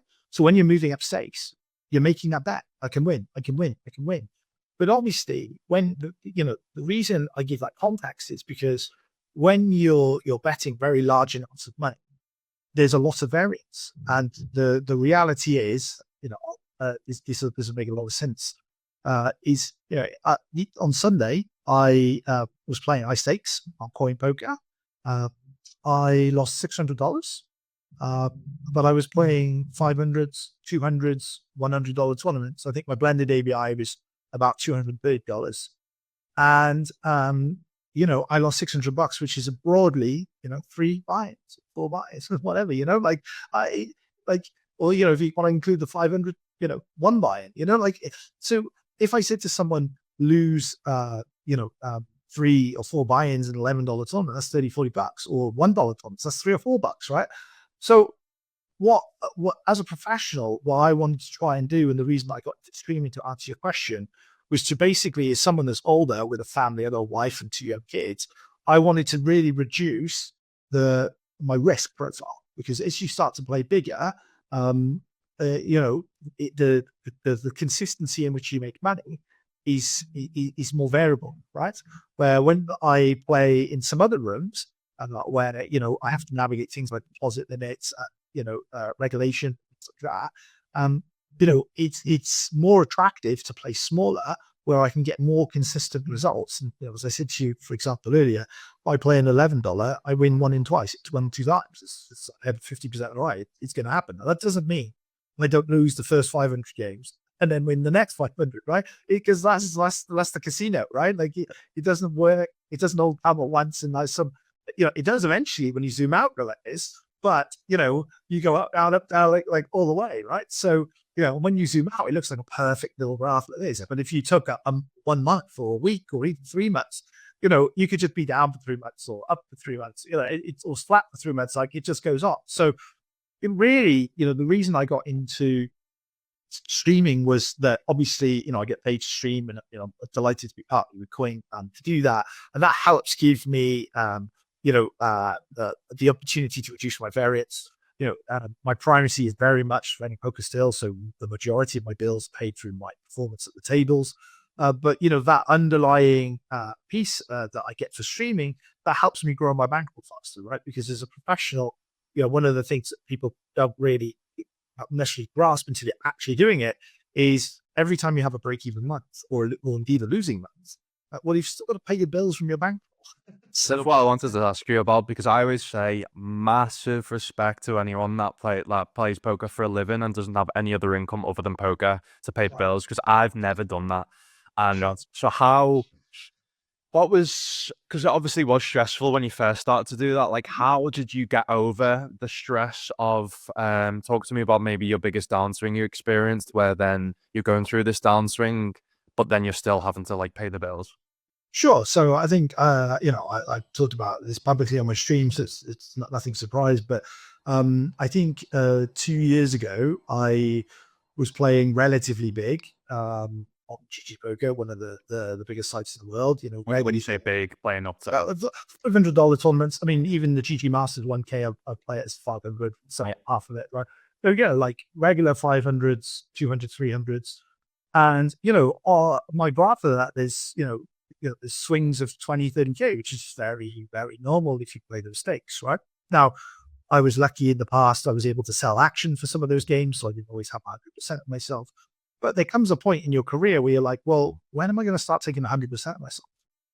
Right? Like when do you just start, I click the register button, right? You know, and just pay for it myself. You know, like, you know, that's a big decision. And, you know, around this time last year, I actually had a bit of a nasty downswing. And that culminated with in Scoop. You know, I even moved down stakes. Like I was having a really rough time in Scoop. Like it still kept losing money. And basically, as I came out of Scoop, I just made a decision to say, right, I'm just going to go back to lower to the stakes I was playing before, where back to the consistency point. I know I can make lots of money, and I played out the rest of the year to green. Right, I basically dug out the hole, back out to green, and you know, have started playing recently a little bit bigger again. And you know, but we'll be more careful, be more streetwise, all of those things. But the reality is you move up the ladder or the food chain, however you want to think about it, people are very, very good, and the money gets very, very big, very, very quickly. And you know, unless you're a very affluent individual, you know, most people aren't ready to lose for 1,000 games. You know, if you whack $100 AV on 1,000 games, that's a lot of money. What are you when you're kind of like, then how do you decide then when to move up in stakes? Are you comfortable winning at certain stakes? Sure. Are you like the other day for me, felt really good, back in a really good study routine, felt like I was on my A game that specific day, was streaming, wanted to stream a big event, got stream hype, get more, bit more viewers. Like, is that kind of similar to how you go around it, or do you a lot more like, because obviously you haven't got any volume to show if you're a winning player in these stakes. Exactly. You base that on the stakes below, that you win a certain amount or you've got a certain amount of ROI, and then you can move up in stakes? How do you kind of do that? So personally, the way I was taught to do it, and it's the way I would encourage others, is you build your bankroll up, right? And you don't try. It's not to say you don't shot take, you know, on Sunday or something in the old tournament, but when you're actually trying to move from an ABI, let's say for your audience benefit, let's say we're going from, I don't know, $10 and we want to go to $50 games, let's just say, right? If in order to do that, that would be a big jump, right? So you wouldn't really ever just stop playing 10s and go to 50s, right? What you try and do is play some 20s and then 30s, 40s, and so on, right? So you make smaller jumps. And in order to make those smaller jumps, typically I like to operate a minimum of like between 400 and 1,000 buy-ins. Like that's typically I like to be in at 400, the lowest possible point, 1,000 buy-ins for the kind of the smaller stuff. But the real point I'm kind of making is to say that like you build up like an excess within your bankroll that allows you. So in the case, I don't mind sharing the case of this time last year, between whatever it was, I think January and the end of Scoop, I think I was in the red about 25K, right? And that was and by the way, I wouldn't consider myself making it that stake. I was trying to be consistent at that stake, right? Like trying to be consistent. And not What ABI were you playing at that time? Well, it's probably around about like an $80 ABI with those games. And I previously, prior to that, like lifetime on GG, I'm playing around about $40 ABI. That's kind of what I played lifetime. So, I was kind of moving up, but there isn't really that many $80 tournaments, right? You play 50s, which I was already doing. And then the next one up is, broadly speaking, is hundreds, right? Like some sites just have 109s, some sites have 120s, whatever. But like generally speaking, there are some 80s floating around, but most sites jump up straight to 100. So that's kind of not just a doubling. Obviously, it goes to $25 to 50. That's also doubling, but the money, it's pretty big. And I would say the standard is also incredibly tough, right? So, when I went up to those stakes, I was trying to be consistent. I got off to a very good start. I came third in the 5G5 Bounty Builder on Sunday. And then I came, I think, 18th or something the following week. And, I didn't have all of that myself, but on paper, I think we made something ridiculous, like $70,000, $90,000 in a single month, right? And of course, that you feel like top of the world and you compete in. But the reality is to keep replicating that performance month after month, you have to be extremely good. And so, you set yourself, and this is important, you set yourself a stop loss, right? To me, 25K is what I was prepared to, go into the red on it. And I was like, right, okay, well, we could either use the rest of the bankroll to keep on going, or what we can do is we can use the data. So you asked about what are the indicators you use to and you can look to see, what my win rate was at my previous ABI, and you can look to see what my win rate is now at my new ABI. And obviously, as you move up, it gets harder and harder to maintain the same win rate. And, and you look for those indicators, you talk to your coaches or people around you, and then you make some decisions around, well, actually, right, let's regroup, let's rebuild, let's get stronger, let's study a bit more, build back up the money and have another go. And as I am starting to do now this year, it's been nearly 12 months, I'm going to have another. And, I guess the story's not yet been written as to how that goes. But obviously, just like yourself, wouldn't it be amazing to be sat there picking register on the 530 Bounty Builder with Charles Darwin, every day, right? Like, but to get to that point, it's incredibly tough. And, to the bit I said earlier, and it doesn't matter whether you're moving from $1 tournaments to $5 or $5 to 50 or whatever, have that vision of what you want to do it in small steps, much smaller steps, but also don't be afraid, set yourself a stop loss and don't be afraid to move back down and go back. And that's why I said at the beginning, find a game you actually beat, play that game, because that's always then a source of income, right? Even if you're playing as a hobbyist, it's a source of topping up your bankroll. So if you take my idea of starting with $1,000, you lose $100, will drop down to a game where you win, make that $100 back, and you've not lost anything, right? It's such a good way of thinking about it, because I think that's the hardest thing about people to drop down is the motivation. Is like that's what I've struggled with in the past when I did have to first stop moving down. Was you used to playing these big exciting games, right? But then it's not as exciting to move down to kind of the $11, and also when you're streaming as well, it's like, then I remember the first time I dropped down, and I had to, because I was on a bit of a downswing. It's my first major downswing, and I had people coming and going, why are you playing so low stakes? And it's like, well, because I've got uh, money and I don't want to go broke. So, but then, yeah, even harder as a streamer. But I think obviously not, most people aren't streamers where it's like, no, I want to play these games. But what you've got to, like you just said then, Trot, was like, you've got to understand if you know you're making money at them stakes, you've got to play them stakes to rebuild. Otherwise, you will just go broke because if you're playing games where you're just not profitable in, you will long term just lose. Just go broke. And I think also that you'll know this yourself from streaming, and is as someone that had been behind the curtain for a long time playing, and then stepped out into like, okay, let's stream as a method to reduce my volatility and grow my bankroll quicker, all those good things. When people come to your channels, I'm sure they get the 530, you'll always get someone at the channel going, "Oh, I wouldn't have done that. I don't think that's really bad," or whatever. Like, they're going to make that comment, and that's fine. That's like what you expose yourself to in social media. But what also happens is you get the tens, the hundreds, depending on how they're watching you, or be it live or afterwards, that give you the comments that go, "Well, it's just play, what a great play," or whatever. And and the truth of the matter is they're getting peer feedback. So from your regular, people you play regularly, or people that are better than you. And then, it's a circular conversation, but so important is when they give you feedback and go, "Lucas, you're playing really well. You're doing really well. That you played that song really well. Yes, you might have made a mistake on this hand or that hand, or you could have done this a bit better or whatever, but you're overall playing really well." That's the validation you need to keep going, right? If someone turns around to you and says, "Look, on average, you're not hitting it good enough," right? Rebuild, regroup, study this league a little bit more. If you've got humility, which is what we were saying about earlier, you should quickly realize that it's not a bad thing to just drop down and rebuild. Did you struggle with that at first when you first started streaming, about like just chat pros coming in and just being negative, or was that not? I never had it. I mean, to be honest, when I started streaming on 888, it was part of a challenge. The site was very small. 888 doesn't have many big buy-ins during the European daytime schedule, and even in the nighttime schedule, compared to some of the bigger sites, it's very small.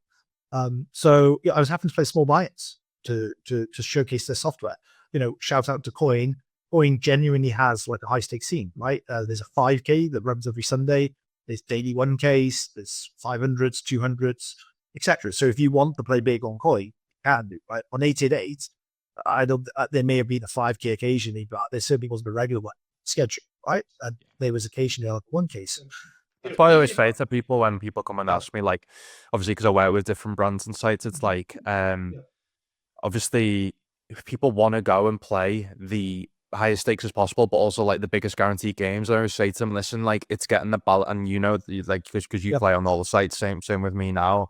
The best poker players in the like that I know that make the most money do play on all the sites and do basically extract the best value from each of the sites, but get a good balance of, on a Sunday, the high field, high guarantee tournaments, but then in the week, the low guarantee, the low field tournaments that are just going to be your bread and butter, and then you can just print on. So that's where, yeah, like, that's why I always say, obviously, you work with Coin, I work with obviously different brands, AA Poker being one of them. But I'm honest and being like, listen, guys, I can show you the change. Like, prime example on PokerStars, I didn't get many big wins last year because I play in the evenings and the variance is so high, better players, but a high number of fields, people in the field, which is just going to be more variance. Whether it's someone like an 888 or obviously work with the WPT, like they're very low field, not too high buy-ins, but I've just been absolutely just printing on them because they are low fields, the variance isn't too high. So definitely, and I think the big point I've really made is that if you're good enough, you're good enough, right? Yeah. So that on my Instagram, people can go and check that out. I've left the graphs up from the 88 challenge. So I normally keep my graphs private, but you could see the 88 challenge graphs. We made $10,000 in a month on a $20 EBR, right? And yes, we had one bigger results in there, but even if you took that out, we still made probably $4,000, right? And if you've been watching my stream over the last 3 months, I think on Coin, I've on stream I've made $25,000 profit playing pretty much $25 games, right? With some 50s in that, right? So if you're good enough, you're good enough, right? That's the bottom line. And I'm not sat here trying to say I'm a world beater or I'm the best in the world or anything like that, but it's just the reality. Find a game you beat and go out there and crush it, right? And then the games you don't beat, to your point around the downswing, how do you manage it? Well, you take a shot, you prepare as best as you can, you have good people around you, and when it doesn't go right, you regroup and you rebuild and you go again. Unless you got no ambition. I think just the key is showing, like, you're a prime example. Like, I'm a prime example of, like, because I've never been one to rush into like high stakes myself, because I know I want to be good enough to start, but also with you, it's showing that you can just still, like, people might come and go like, "What, you're a professional poker player?" Like, and you play like low stakes still, but you could still make very good money playing even the low stakes. So again, it's inspiring. It's inspiring that The difference. room can play and make a living from playing these. You don't have to. I think I get about being overwhelming. People, oh no, I haven't got the bankroll to play these high stakes tournaments to make a living from poker. No, you don't. You don't need to. Yeah, I mean, and it just comes back to, it's always personal, like what's good money for one person's for another, right? Like in any walk of life. But a lot of people think about, you must have a Lamborghini, or or win Lamborghini or whatever, like all the sort of glitz and glam. But the reality of it is, in a lot of parts of the world, either it's not taxed, like in the UK, like gambling isn't taxed, or it's very low tax relative to other options. And so when you consider that, like the spending power of what you make is actually worth, quite a bit more. And so, what it really comes back to, and this is again personal to you as an individual, well, doing something else for a living, how much can you make? Right? If you're able to make, let's just say 20,000 in a year, but you can make 25 playing poker, well, why would you play poker? If you can make 50,000 a year, you can make 100,000 when you play. Do you know what I mean? So it just comes back to really that. And about like enjoying it as well. Like I always say, like, you may want to only earn $25,000 a year playing poker, but you might be sat there with a 100K job, but you may fucking hate your 100K job, and like you may not want to do that. So again, it's like, I realize it's not all about money. You know what I mean? Like, I just want to do stuff that I enjoy, and and this is why I want to ask you the balance of now you're a content creator as well. I always got asked, like, what do you want to concentrate more on? And I tried to concentrate on both. This is something I spoke about in the previous podcast, but I had to be honest with myself and be like, I always want to be a poker player. I always want to play poker for a living. But what excites me more actually is the content side of it now. What is the main aspect of it still excites you playing and getting to a high stakes as possible, or are you now got the like content side of it that really excites you? I think for me, actually, it's something completely different, which is I personally get a lot of personal satisfaction from helping people grow. So coaching people, I really enjoy that side of things. But I obviously would like to play a bit bigger than I do at the moment.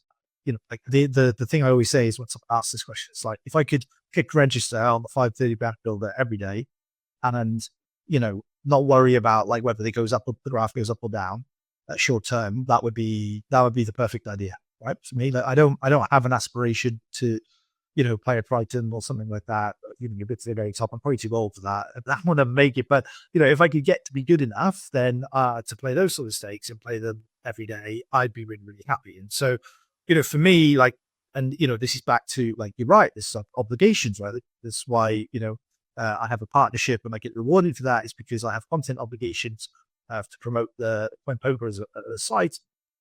But what that really represents for me, and the way I would structure any partnership is, for me, 9/10 of what I do is about focusing on my own game, and playing, and coaching. Really, me as a poker player, as a professional player, as a privacy.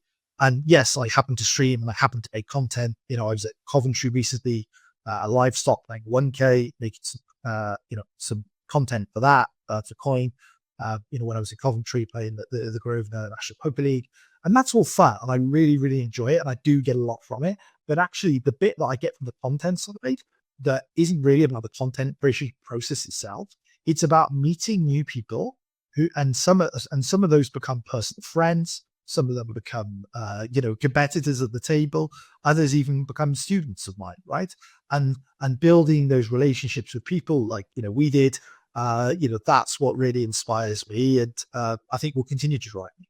Yeah, and I think from what I've just said, then what excites me, what I'm focusing on, same with you. It all like goes down to what makes you happy, what kind of what you want to do. Like, there's no point in doing something that, like, same example of us sat there watching a poker video. Like, I do think there's certain stuff in life, like you said, you dedicated. If you wanted to make it in poker, you had to dedicate yourself to watch the BBC seminar every single day. You maybe didn't enjoy it as much, but Exactly. same with me in the gym. Like, I do a cold shower. Two things that I have every day is that I don't fully enjoy, but I know I do get instant benefits are a cold shower and go in the gym. Like, they're for me. Like, if I could just take a pill and get the same benefits, obviously I'd take a pill. But Super. yeah, Yeah. but like, Do you know that Susan Drap? But do you know that's some dogma? Do you know what I mean? Okay, so like hopefully somebody in the comments might correct me here, but like dogma is like where you conform or follow like others, what other people's opinions or or like what is expected of you based on what others think, right? So doing something because other people are doing it, right? So like often like and again, it's just linking to the conversation we're having is someone might say to you, like, well, your family might not be very supportive of what you're planning to do, or, or the direction you go, and your friends, might not really get it. Or you might be playing with people and they're telling you to play a certain way, but, you're thinking about doing this or whatever.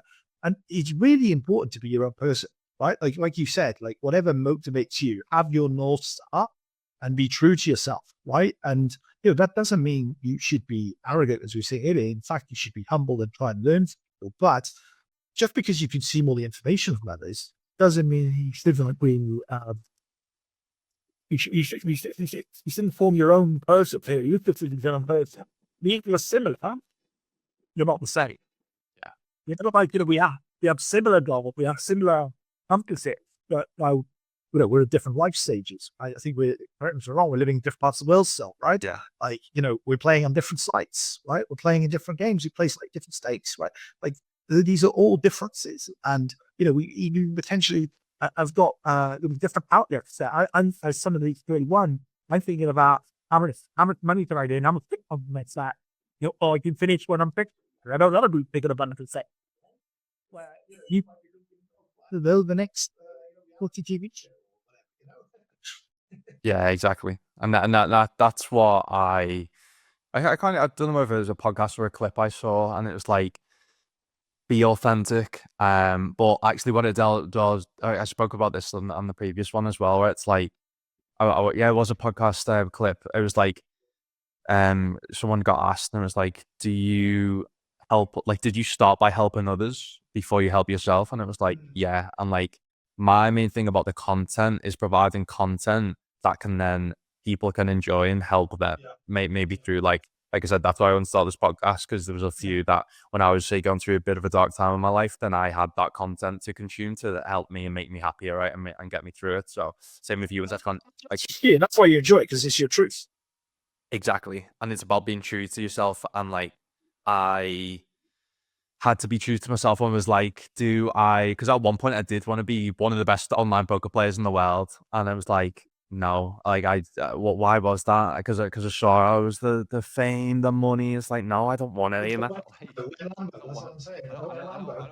I don't want a lifestyle. Like, I want a life. I have a fiance. I want kids in the future. I want to have a life outside of poker, and I think that's what people see. People want to be at the top because of the kind of benefits it has, but they don't see the struggle to get there. They don't actually see that, like, actually most people are number one in any form of industry probably is a bit crazy and like probably can't live a normal life like you see a Michael Jordan or you see a Tiger Woods or even see like a Cristiano Ronaldo. Like, they they were so dedicated, but they also couldn't live that normal life. So if you want that normal life, but if you don't want that normal life, fair enough. Like, you can then dedicate 24/7 to your life. But got to a point where I was like, nah, I want a normal life as well. No. Of course, man. Like, of course, it's just 3 hours in the day, right? Yeah, as someone who's got a young family, is like personally for me, like everyone's got the different thing, but like having a family is just like one of the best things in the world. And you quickly realize, a card game's a card game. I still love it. I still love it as much as I do today. I look forward to playing yesterday, Sunday. Of course, it's always exciting. Doesn't matter whether you're playing an $11 tournament, $500 or $1,000. If it's a big buy-in for you, it's exciting, right? Yeah. And just remember, it's a game. That's the main thing. It's just a game. Yeah. Some of us choose to play the game for as a living, but it's just a game. That's to be helpful. So then talk to me about like future plans. So obviously you started your own stream, you took part in the 80-day competition. You similar to me where I took part in the Dare to Stream competition. I didn't win. I was devastated, but I let that motivate me to then carry on and almost be like, I'll show you type of thing. But even if it was just myself and just like promise myself, be like, no, I will give my everything into it. So I don't regret things right in life and don't look back with regrets. Obviously we had a conversation after the competition ended, and I said this same thing to you.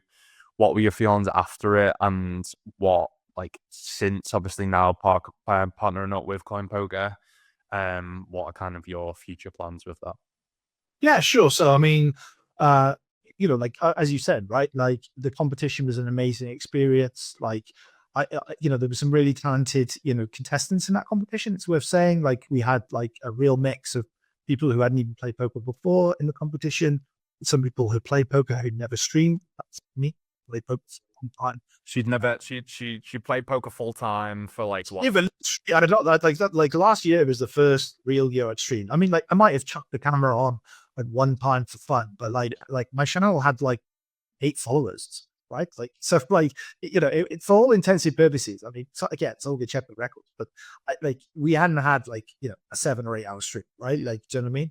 I'd done it with friends or something, and like I've never really streamed, so the result of that. Then you had professional streamers that would I've been previously part of the site. So that was one of the people I actually ended up losing to. They were professional in play art streamer, and but they had I forget how many thousands of it might have been 20,000 followers or something. Like I'm there with 20, like so over the last 12 months we've grown my channel. It's still relatively small, for like 1,000 up to nearly just under 1,000 followers. And I get depending on the time of day, because obviously it can vary wildly the big names that are on, but anywhere between 20 viewers, 20 to 25 viewers consistently, all the way up to 50 if it's like a quieter slot where some of the bigger names. And and it keeps on growing. Like what's really nice about a lot of the technicals on my stream is, I'm sure you went through this journey yourself, is like it's a geometric sort of curve. Because you're relatively new still, people are finding a stream. It obviously awesome reflects some people find a stream as part of this conversation and other podcasts that I do. But yeah, and then naturally, as you sort of said to me, look, I think you got a natural talent for it. I was fully prepared when I started streaming to put the camera on, and if no one watched, I just turned the camera off. And there's plenty. Again, about not about by going back to the football days, at least you gave it a go. You know what I mean? At least you kind of, it's about having them no regrets. I know you did say you have a regret about not carrying on in football, but I do definitely think that happened for a reason, because that's what led you to this, to then not have regrets from this, right? Exactly. And the other thing I'd sort of say is that you never be afraid to try something, right? Like I've been a bit of a comedian throughout my life and always tried different things. I actually enjoy doing that. And when back to the point, like there's some people who've got them very talented poker players who've streamed, and then they've not really had many viewers, even though they're playing very big stakes and whatever, which is normally a recipe for success, because they don't have the personality. And then vice versa, people with brilliant personalities who may have not necessarily been the strongest players, but they get very large audiences. And then obviously some of the best people, shout to Bert, Giraffe Gang or whatever, like his streams have been some of the best I ever watched. I remember when he won that 2.5 million, whatever it means, I think. I mean, just fairy tale stuff, like you just so everyone was rooting for him. It was just insane. Really, for me, the bit about being a streamer was like, if it didn't work, I tried it, like you said, no regrets, and I dropped it. I had a lot of feedback from people like yourself, others in the poker community. They were like, "Trotmant, like, I think you've got something here. Like the metrics you're delivering, they're insane considering like how unknown you are, like in the streaming world. Keep going with it." And obviously, I had a relatively large poker network for the stakes I play, and so people sort of knew who I was. Come by the table once I changed my avatar to a Twitch thing, and then later this year, I persevered. I think in total, to be honest, I only streamed about 4 calendar months last year, right? And 3 of those months were with coin. And what on like 3 or 4 weeks with 888. So I really didn't stream much outside of that, but it was very lucky. I was streaming. I was playing coin poker as it happened, just as one of my rooms. And the coin guys saw me stream. They really liked my passion for poker, and they were like, "Hey, for those that don't know, Coin is a relatively new cryptocurrency site. It's trying to become a major force within the poker operator landscape.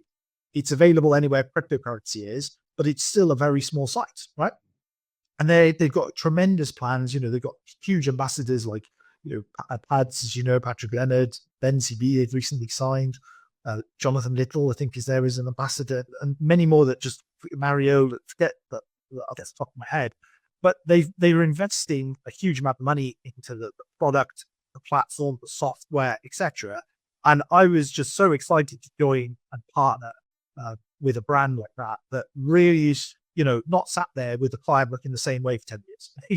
Like that's kind of uninspiring. What felt like an amazing opportunity for me was to create some content, showcase, the platform, but also work with the community around what works and what doesn't, and get that back to the product team at Coin, and so that they can continue on their journey to make it a really great product. And I streamed pretty much like the back quarter, so October, November, December with Coin, and I've had the bestest of times.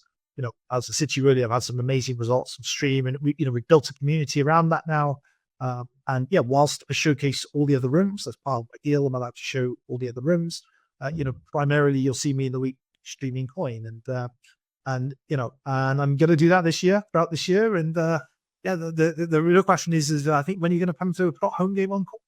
Yeah, you will with it. What just to go back a little bit about when you first started streaming and what people that are watching this. Yeah. I personally would say, if you're thinking about starting a poker stream and a competition does come up, go for it, man. Like, you just never know. Me and Trot both started our streams, and sometimes you do need a little bit of a push, and that's what obviously pushed us to do it. I just want to give you some shout out and credit, right? So when we talked about for those that don't know, the competition was a month long, right? It was a month long competition, and there was a minimum number of hours you needed to do, right? And I basically sat down with Lucas and said, right, I know you, I think, correct, don't make me misspoke, but you still today have was it the fastest number of 1,000 hours streamed in the 1,000 hours and 100, but that's been beaten since. But yeah, it's now been beaten, right? But you're the first person to do it, all right? 1,000 hours and 100 days. Yeah, Ollie was before me, where he'd done 1,000 and 125. 125, yeah. So you're the first in 100 days, right? That's right. So I was like, I don't have 100 days. I had 30 days. I have 30 days. So Lucas, tell me, I have no community, no followers, right? You did it in 100 days. Give me a lesson in how to do this and be good at it, how to win, basically, right? And so you basically coached me. You gave me some pointers to do some dumps, like on the stream, like some technical, some softer stuff. And yeah, just to echo to your point around really go for it. One of the things you said to me that resonated was just really be consistent, do as many hours as you can, and people will turn up a bit like a radio or TV show and watch you. They'll know you're there and watch you every day. And, I think I did something ridiculous, like over 200 hours in a month, streaming as part of that competition. And yeah, I was unfortunate not to win, but, I was widely considered one of the stronger sort of contenders in the competition. And I think, one of the things that helped me not only to build my community, but to, be a strong runner up was that, I worked really hard and did a lot of hours. And I think that's very, very important for someone to understand is, not only did you take that approach and it worked for you, you communicated that approach to me. I did the same thing and it worked for me.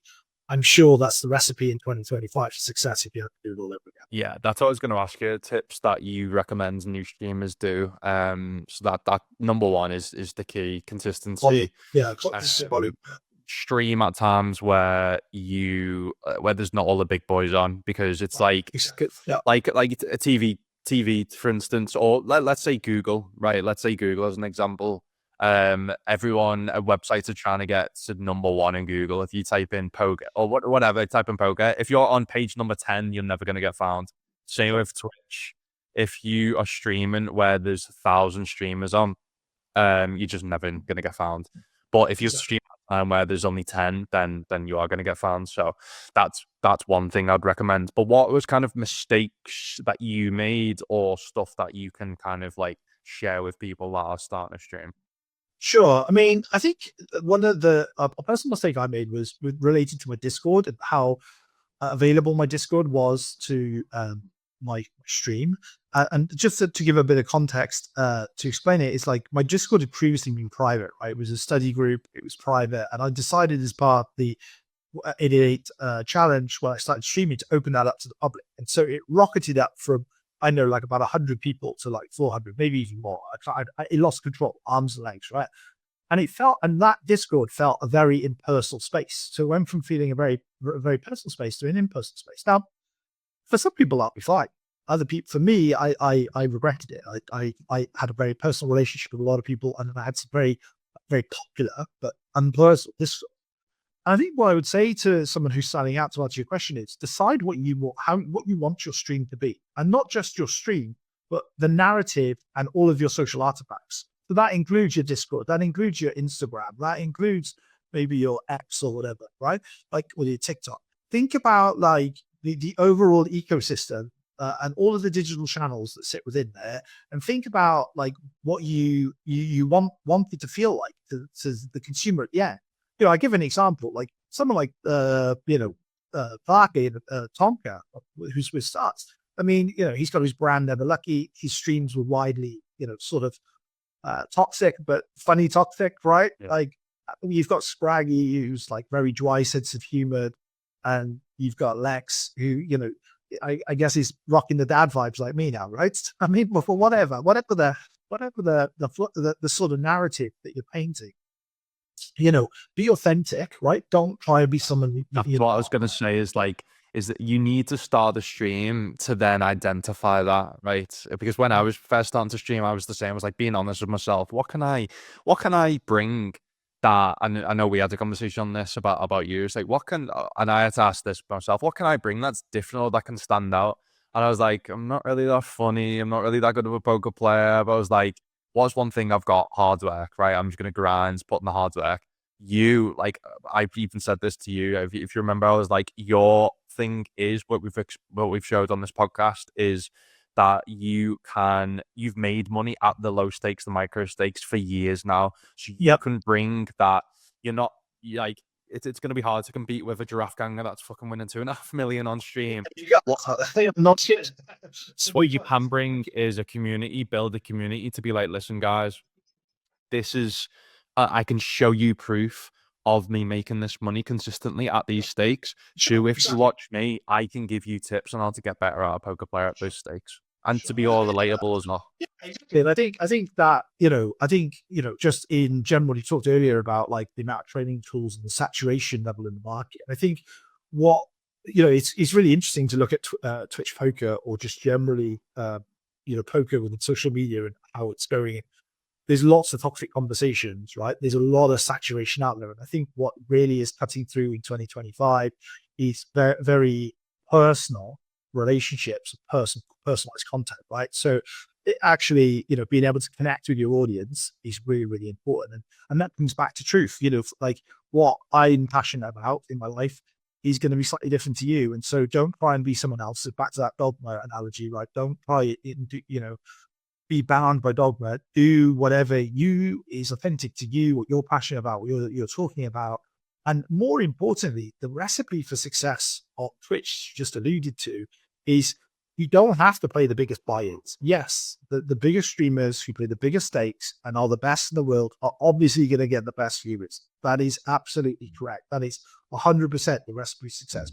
But you could also have a really successful stream playing lower stakes. I literally do it. And if you turn up Monday to Thursday, on my channel, you will see me play the Euro schedule mainly in the daytime, right? And you'll get to see that. So, it can be done. There are different ways to do it. Find what's right for you. And as Lucas said, pick a schedule and be consistent. Yeah, that's great advice. And then just to kind of wrap things up, Trot, what Sure. is your, like I said, your future plans? You did obviously, like you said, now working with Coin and you still streaming. What are your like main ambitions and goals? You did talk about if you could play the 530 batting builder regularly, then that you'd be happy with that. But have you got any like ambitions for live poker? Have you got any ambitions to grow the stream to a certain amount of Crush Club? Coaching wise, what are you kind of your future goals and ambitions in poker? Sure. So, we sort of talked about earlier, right? Like I had an education at a poker school. One of the big things at poker schools they teach you to do is not really focus on numbers so much, but focus on the process, right? So be good at like actually understanding what's going on in poker, right? Be good at the financial planning. Don't try to say, oh, I'm going to make X number of dollars per year, right?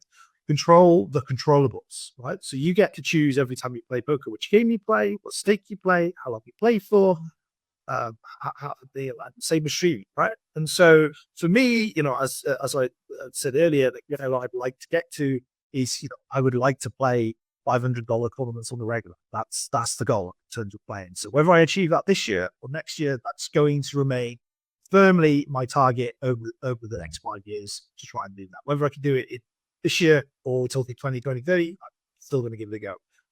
On the streaming front, it's really about, continuing to help Coin grow their site. I'm really passionate about, I think the level of innovation in poker is really low, right?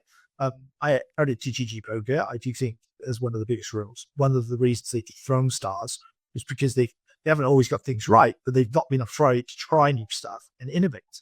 And that's what really excites me about working with Coin, because I see that scale of ambition and innovation that's smaller right now. I see the same appetite going on there, right? Where, without naming names, there are various rooms that they haven't changed their lobby in 10 years. The table design is the same. They released Mystery Bounties, 2025, and it's now, they've been out for a year. Do you know what I mean? So like to me, working with a brand that can, help improve the poker community at large, it doesn't matter whether you play, at one of the sites that you play or you play at Koi. It's as I said earlier, it's a tide that rises all boats, right? And sure, someone's going to win at the end of the day. It is player versus player. That is the nature of the beast. But there is more than enough room for multiple sites and multiple platforms. And, if I can do my bit to help improve the product, it help improve security and integrity, that feels like, when we say, good does good, and things like that, and like what's up Moral Compass, that feels like, a good thing to be doing in my time, other than just That's it, and that's where just like all masters from all sites should come together, because like you as instance, yes, you're ambassador for one site, right? But then with you building the community of poker players that are playing on multiple sites, you coaching people to get better, to then potentially become a professional poker player, will then bring more money to other sites, because that allows them to then play. So again, it like you said, it's a pyramid, right? It's a pyramid, literally, Yeah. yeah. And exactly. and that's what excited me. There wasn't many things that could probably get me away from GG when I was sponsored at them, but Poker News was one of them, where it was like working with different brands, going to, again, what excites me, playing more live poker. So I didn't really delve deep into that, but that kind of starting to fall in love a bit. Game of Gold was like kind of a little first taste I had of that, and I was like, okay, yeah, that just excites me, something different. And that's just, again, going to what excites you, being honest with yourself, going to like what do I enjoy, what excites me. Are you still just fully concentrating on online, or are you going to delve deep into live poker? Said, like, I won't go into specifics, but as part of my agreement with Coin, I'm looking to create content, both online and offline. So as I said, it hasn't been released yet. It may do by the time we publish this podcast, but I was at Coventry recently in National Poker League, UK, playing. I think it was a 1.1 2K pounds tournament, so about $1,500 tournament or something like that, right? And I was playing that, and I was making content about the tournament and lifestyle, content with another professional at that point. That was about just getting on the train. What's the preparation? What's the night before look like? Just shooting the fat. When you arrive at your hotel before the event. So people just get an insight into what it's like to do this as a job, not just spend up on the weekend for fun, right? And so, yeah, I think what you'll see from me moving forward is, I predominantly always have been an online presence, but I have played live historically, and it was mainly for fun, and I will continue to do that. And hopefully you'll see me, and we'll come together, I'm sure, later this year at a few live stops as we did last year. And the only difference will be this time, either me or someone with me will have the camera, and I'm sure they'll have me on the mic doing some stuff to play. Class, mate. Just another quick one that's come to mind. What has been your biggest ever online score and live score? I think we'd have to check the records, but I think my biggest individual score is $50,000 that I made when I run the W Cube. So you can see here. That's what I was going to ask you about. That sexy trophy. That is. I've never won a. I've actually never won a poker trophy. That's another one of I know like you said about not focusing on that specific type of thing, but I think that just getting your first bit of poker hardware is definitely nice, isn't it? Yeah, I mean that was a $55 tournament. Not by no means the biggest buy-in I played, but $55, and we beat 10,000 people and actually won it for 50,000, which is just kind of insane.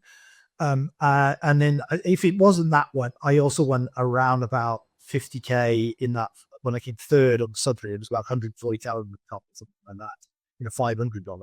But over the years, of course, I've had countless 25, 30K scores or whatever. But the reality is that the ABI I play, week to week, month to month, most of my scores are somewhere between, $3,000 and $10,000. They don't tend to be, double digits because of the stakes I play. I'd love to get there, but which is what we talked about in our goals. But it's we're having a good month if I get that right.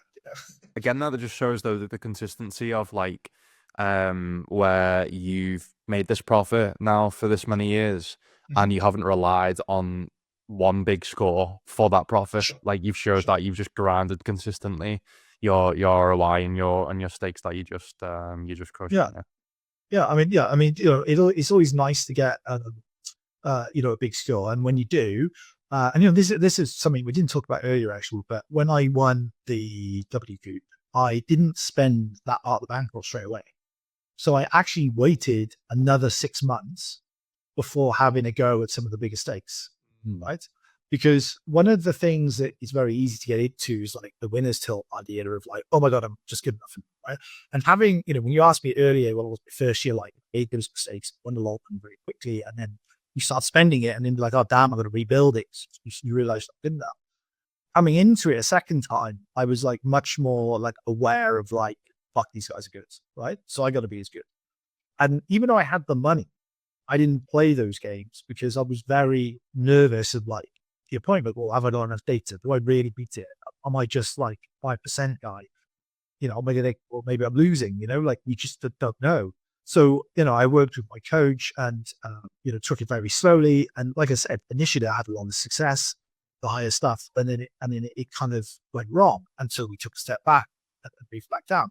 And no doubt, right? When I have another big spill, I would give this another rinsing repeat, right? And eventually, just like growing my better live, if you work hard enough, because I'm quite like them getting better into doing that before. It's slow to the stream, eventually you might be split, Yeah. Did you, I know you say you didn't spend it in terms of move up at stakes. Did you treat yourself to anything after any of your biggest scores? Do you want them to do that now? No, not really. If anything, I'm more of a saver. I sort of alluded to it earlier. I would love to be in a situation if in our country, I'm sure you've got people that watch your podcast from all around the world, but again, some of them come to check the facts, but it's about 70 nowadays. They think you have to work towards something crazy. I don't want to be working 60. Do you want to be working 60? No, I might want to play poker or a tournament for fun, but I don't want to be sat there for 30 hours, 40 hours a week doing a job. Like, that doesn't sound like fun to me at that age, right? Or doing any other job, like, going, on a train into an office, or going out on a cold, wet, windy day into the field and knock doors, or whatever it might be, or be in a call center, or whatever the job you're going to do, right? That doesn't sound fun. So for me, like, when you talk about really long-term goals, over the next 10 years, I would like to get to a place where, there's an element of financial freedom for me, my family, and, I can do what I want with my time. And, when I'm 50, 60, 70, I don't have to be like sat there, Yeah. going 9 to 5 or freaking 1,000 tournaments a month. That doesn't sound fun. I feel exactly the same. Yeah, no, I'm in the same boat because I know how hard it is. Like, again, full of respect on having a family and doing this. Like, I know I won't even be able to do this. Right. Go on. So I know you're on a similar trajectory to me, but like, we'll say that, but like, you're on a different glide path, right? Yeah. Well, in our house, my missus always says, my wife, to be clear, says the most important time of the day is 5 to the hour. Because that's the only time of the day that she knows she can always get hold of me. Yeah. So one of the things, it has its positives, so that she knows she can get hold of me at 5 to the hour. Yeah. But when we have our sync break, but she also, like, in an argument, will say, I live my life around 5 to the hour. Yeah. Because there's a very large part of the week where, my life is 5 to the hour. Like, otherwise I'm streaming or, playing poker. And so that is something that you've got looking forward to when you have family, or as your relationship continues to grow, that will become a real thing, 5 to the hour. What's your key, like, little tips on getting that balance between family life and playing for a living? I mean, it's just like any job, right? Like, it doesn't matter whether you work in an office, or, you're a policeman, a fireman person, or whatever. You've got to treat it like a job. That means you have a schedule, right? Like any other job, you'd have a schedule. The only difference is with poker is you don't have a boss. Like, you are your boss. So just like in a normal job, there's always someone who's your boss unless you own the business, and your boss is going to say, hey, you need to have to work at this time. You need to work these amount of hours, otherwise they're not pay you, right? And in poker, if you don't be your own boss and create your own schedule, you ain't getting paid. It's as simple as that. So the accountability is on you. So what does that really mean? To your question, you have to create your own you have to create your own structured schedule. And when it comes to family life, which is what, really the important point, as you get to my age, is about getting that agreed in the house. So like everyone knows, for example, I'm on a podcast with me right now, and no one's to come in knocking on the door, disturbing me. That was in the diary. It's booked. When I play tomorrow, and the stream, it's in the diary, it's booked. So, that sounds like very formal, but it helps create the right expectations, because there are times of the week, like Saturdays in our house, there is no poker. It's pure family day, right?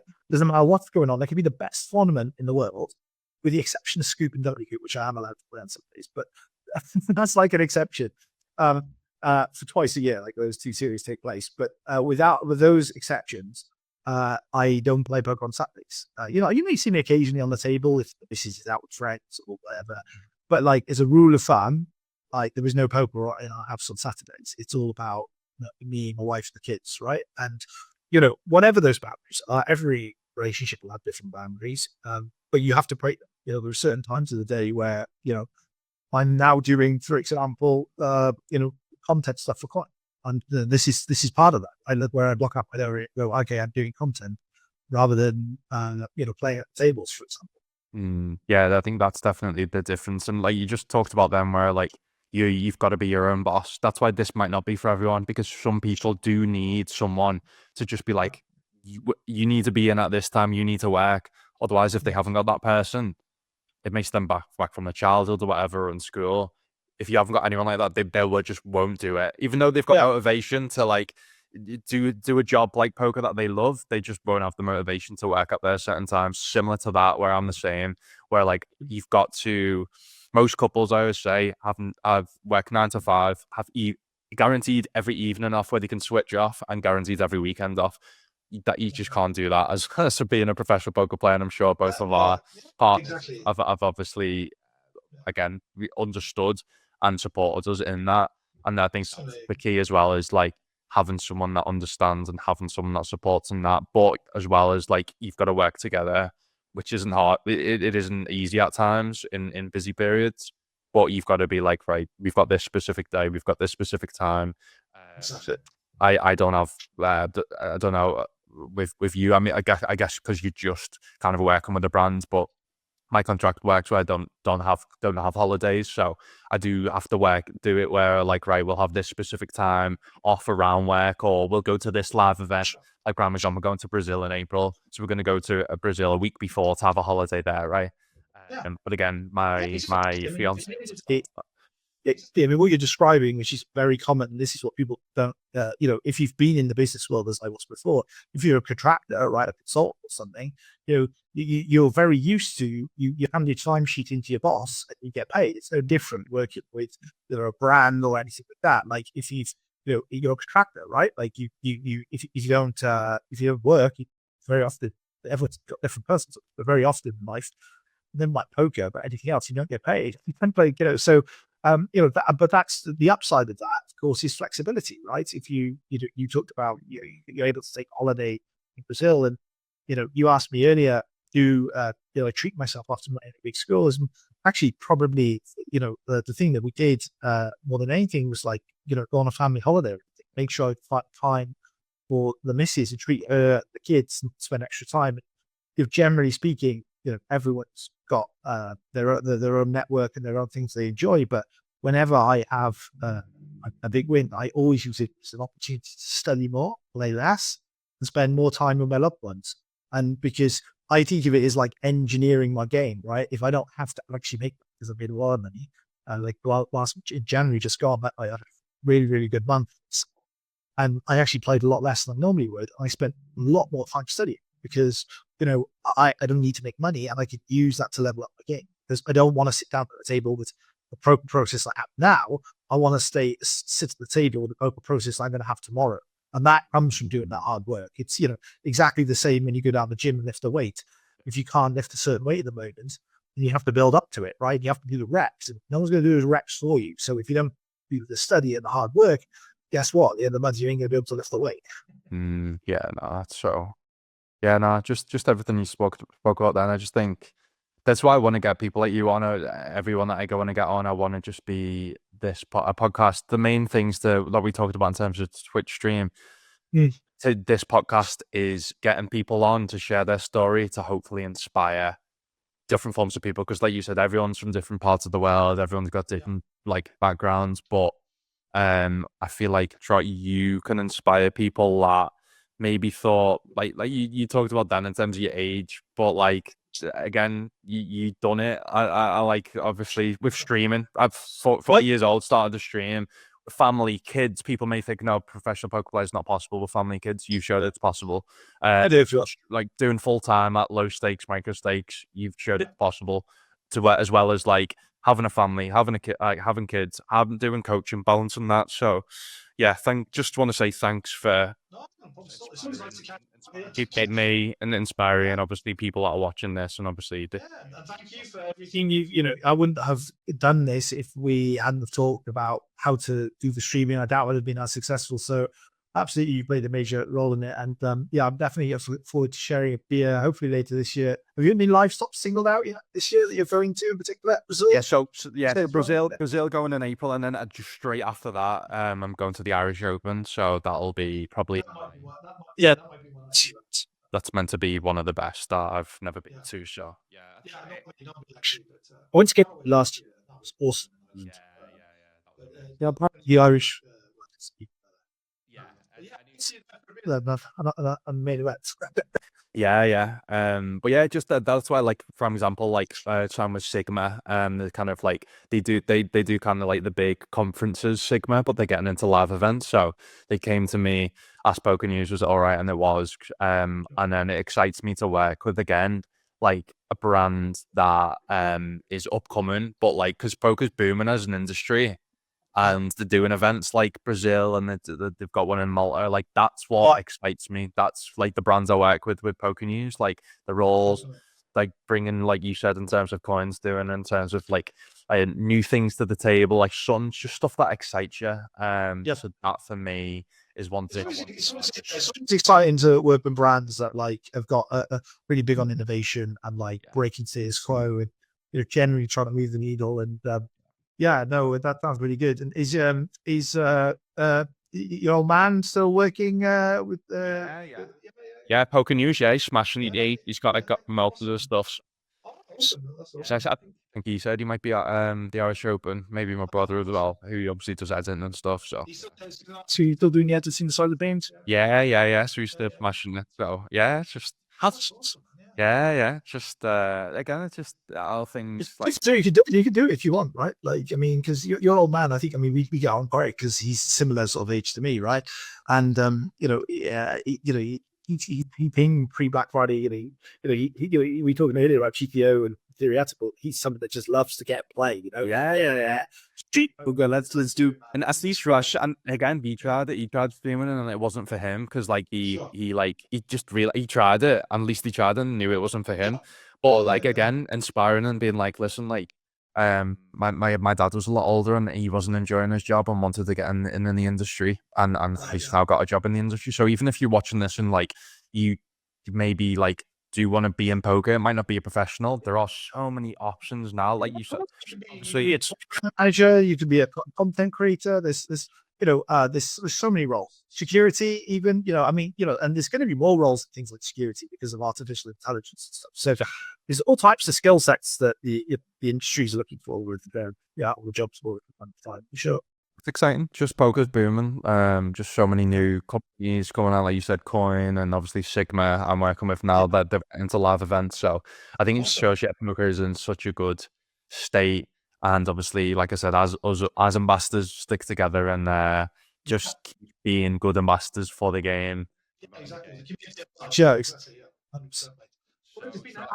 It's been absolutely fun. I was going to say it's been an absolute pleasure. Mate, it's been a pleasure. I just wanted to ask quickly, where can people find you on all your, obviously, Twitch and social medias? Sure, I do. Let's keep it really simple. I've really only got 2 social media channels. Twitch, it's Trotman T99, so Trotman T at the end, 99 for Trotman. And then on Instagram, it's really simple again.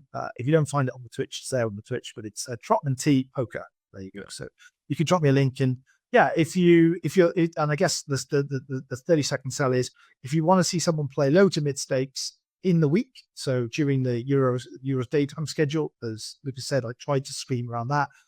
Come along, come down to the stream, come check it out. I'll be playing a lot of the games you're playing, and you'll see me playing Coin, but you'll also see me playing all the other rooms as well. A lot of the rooms that Lucas works with, you'll see me playing, and hope you stop by and give me a shout out.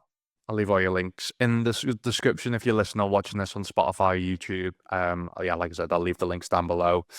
Go and drop them a follow if you are interested in coaching as well. It's someone that I obviously highly recommend and that we have studied with in the past. We still study to this day. Yep. We both work with Jordan, and even if it's just like a 30-minute like consultation of just going on a call with Trot and just asking any questions, he is the man. Yeah. Appreciate this. Thanks for watching, guys. If you're watching on Spotify, click a follow. If you're watching on YouTube, click subscribe, and I'll see you for the next one. See you next time. Cheers, mate. Bye.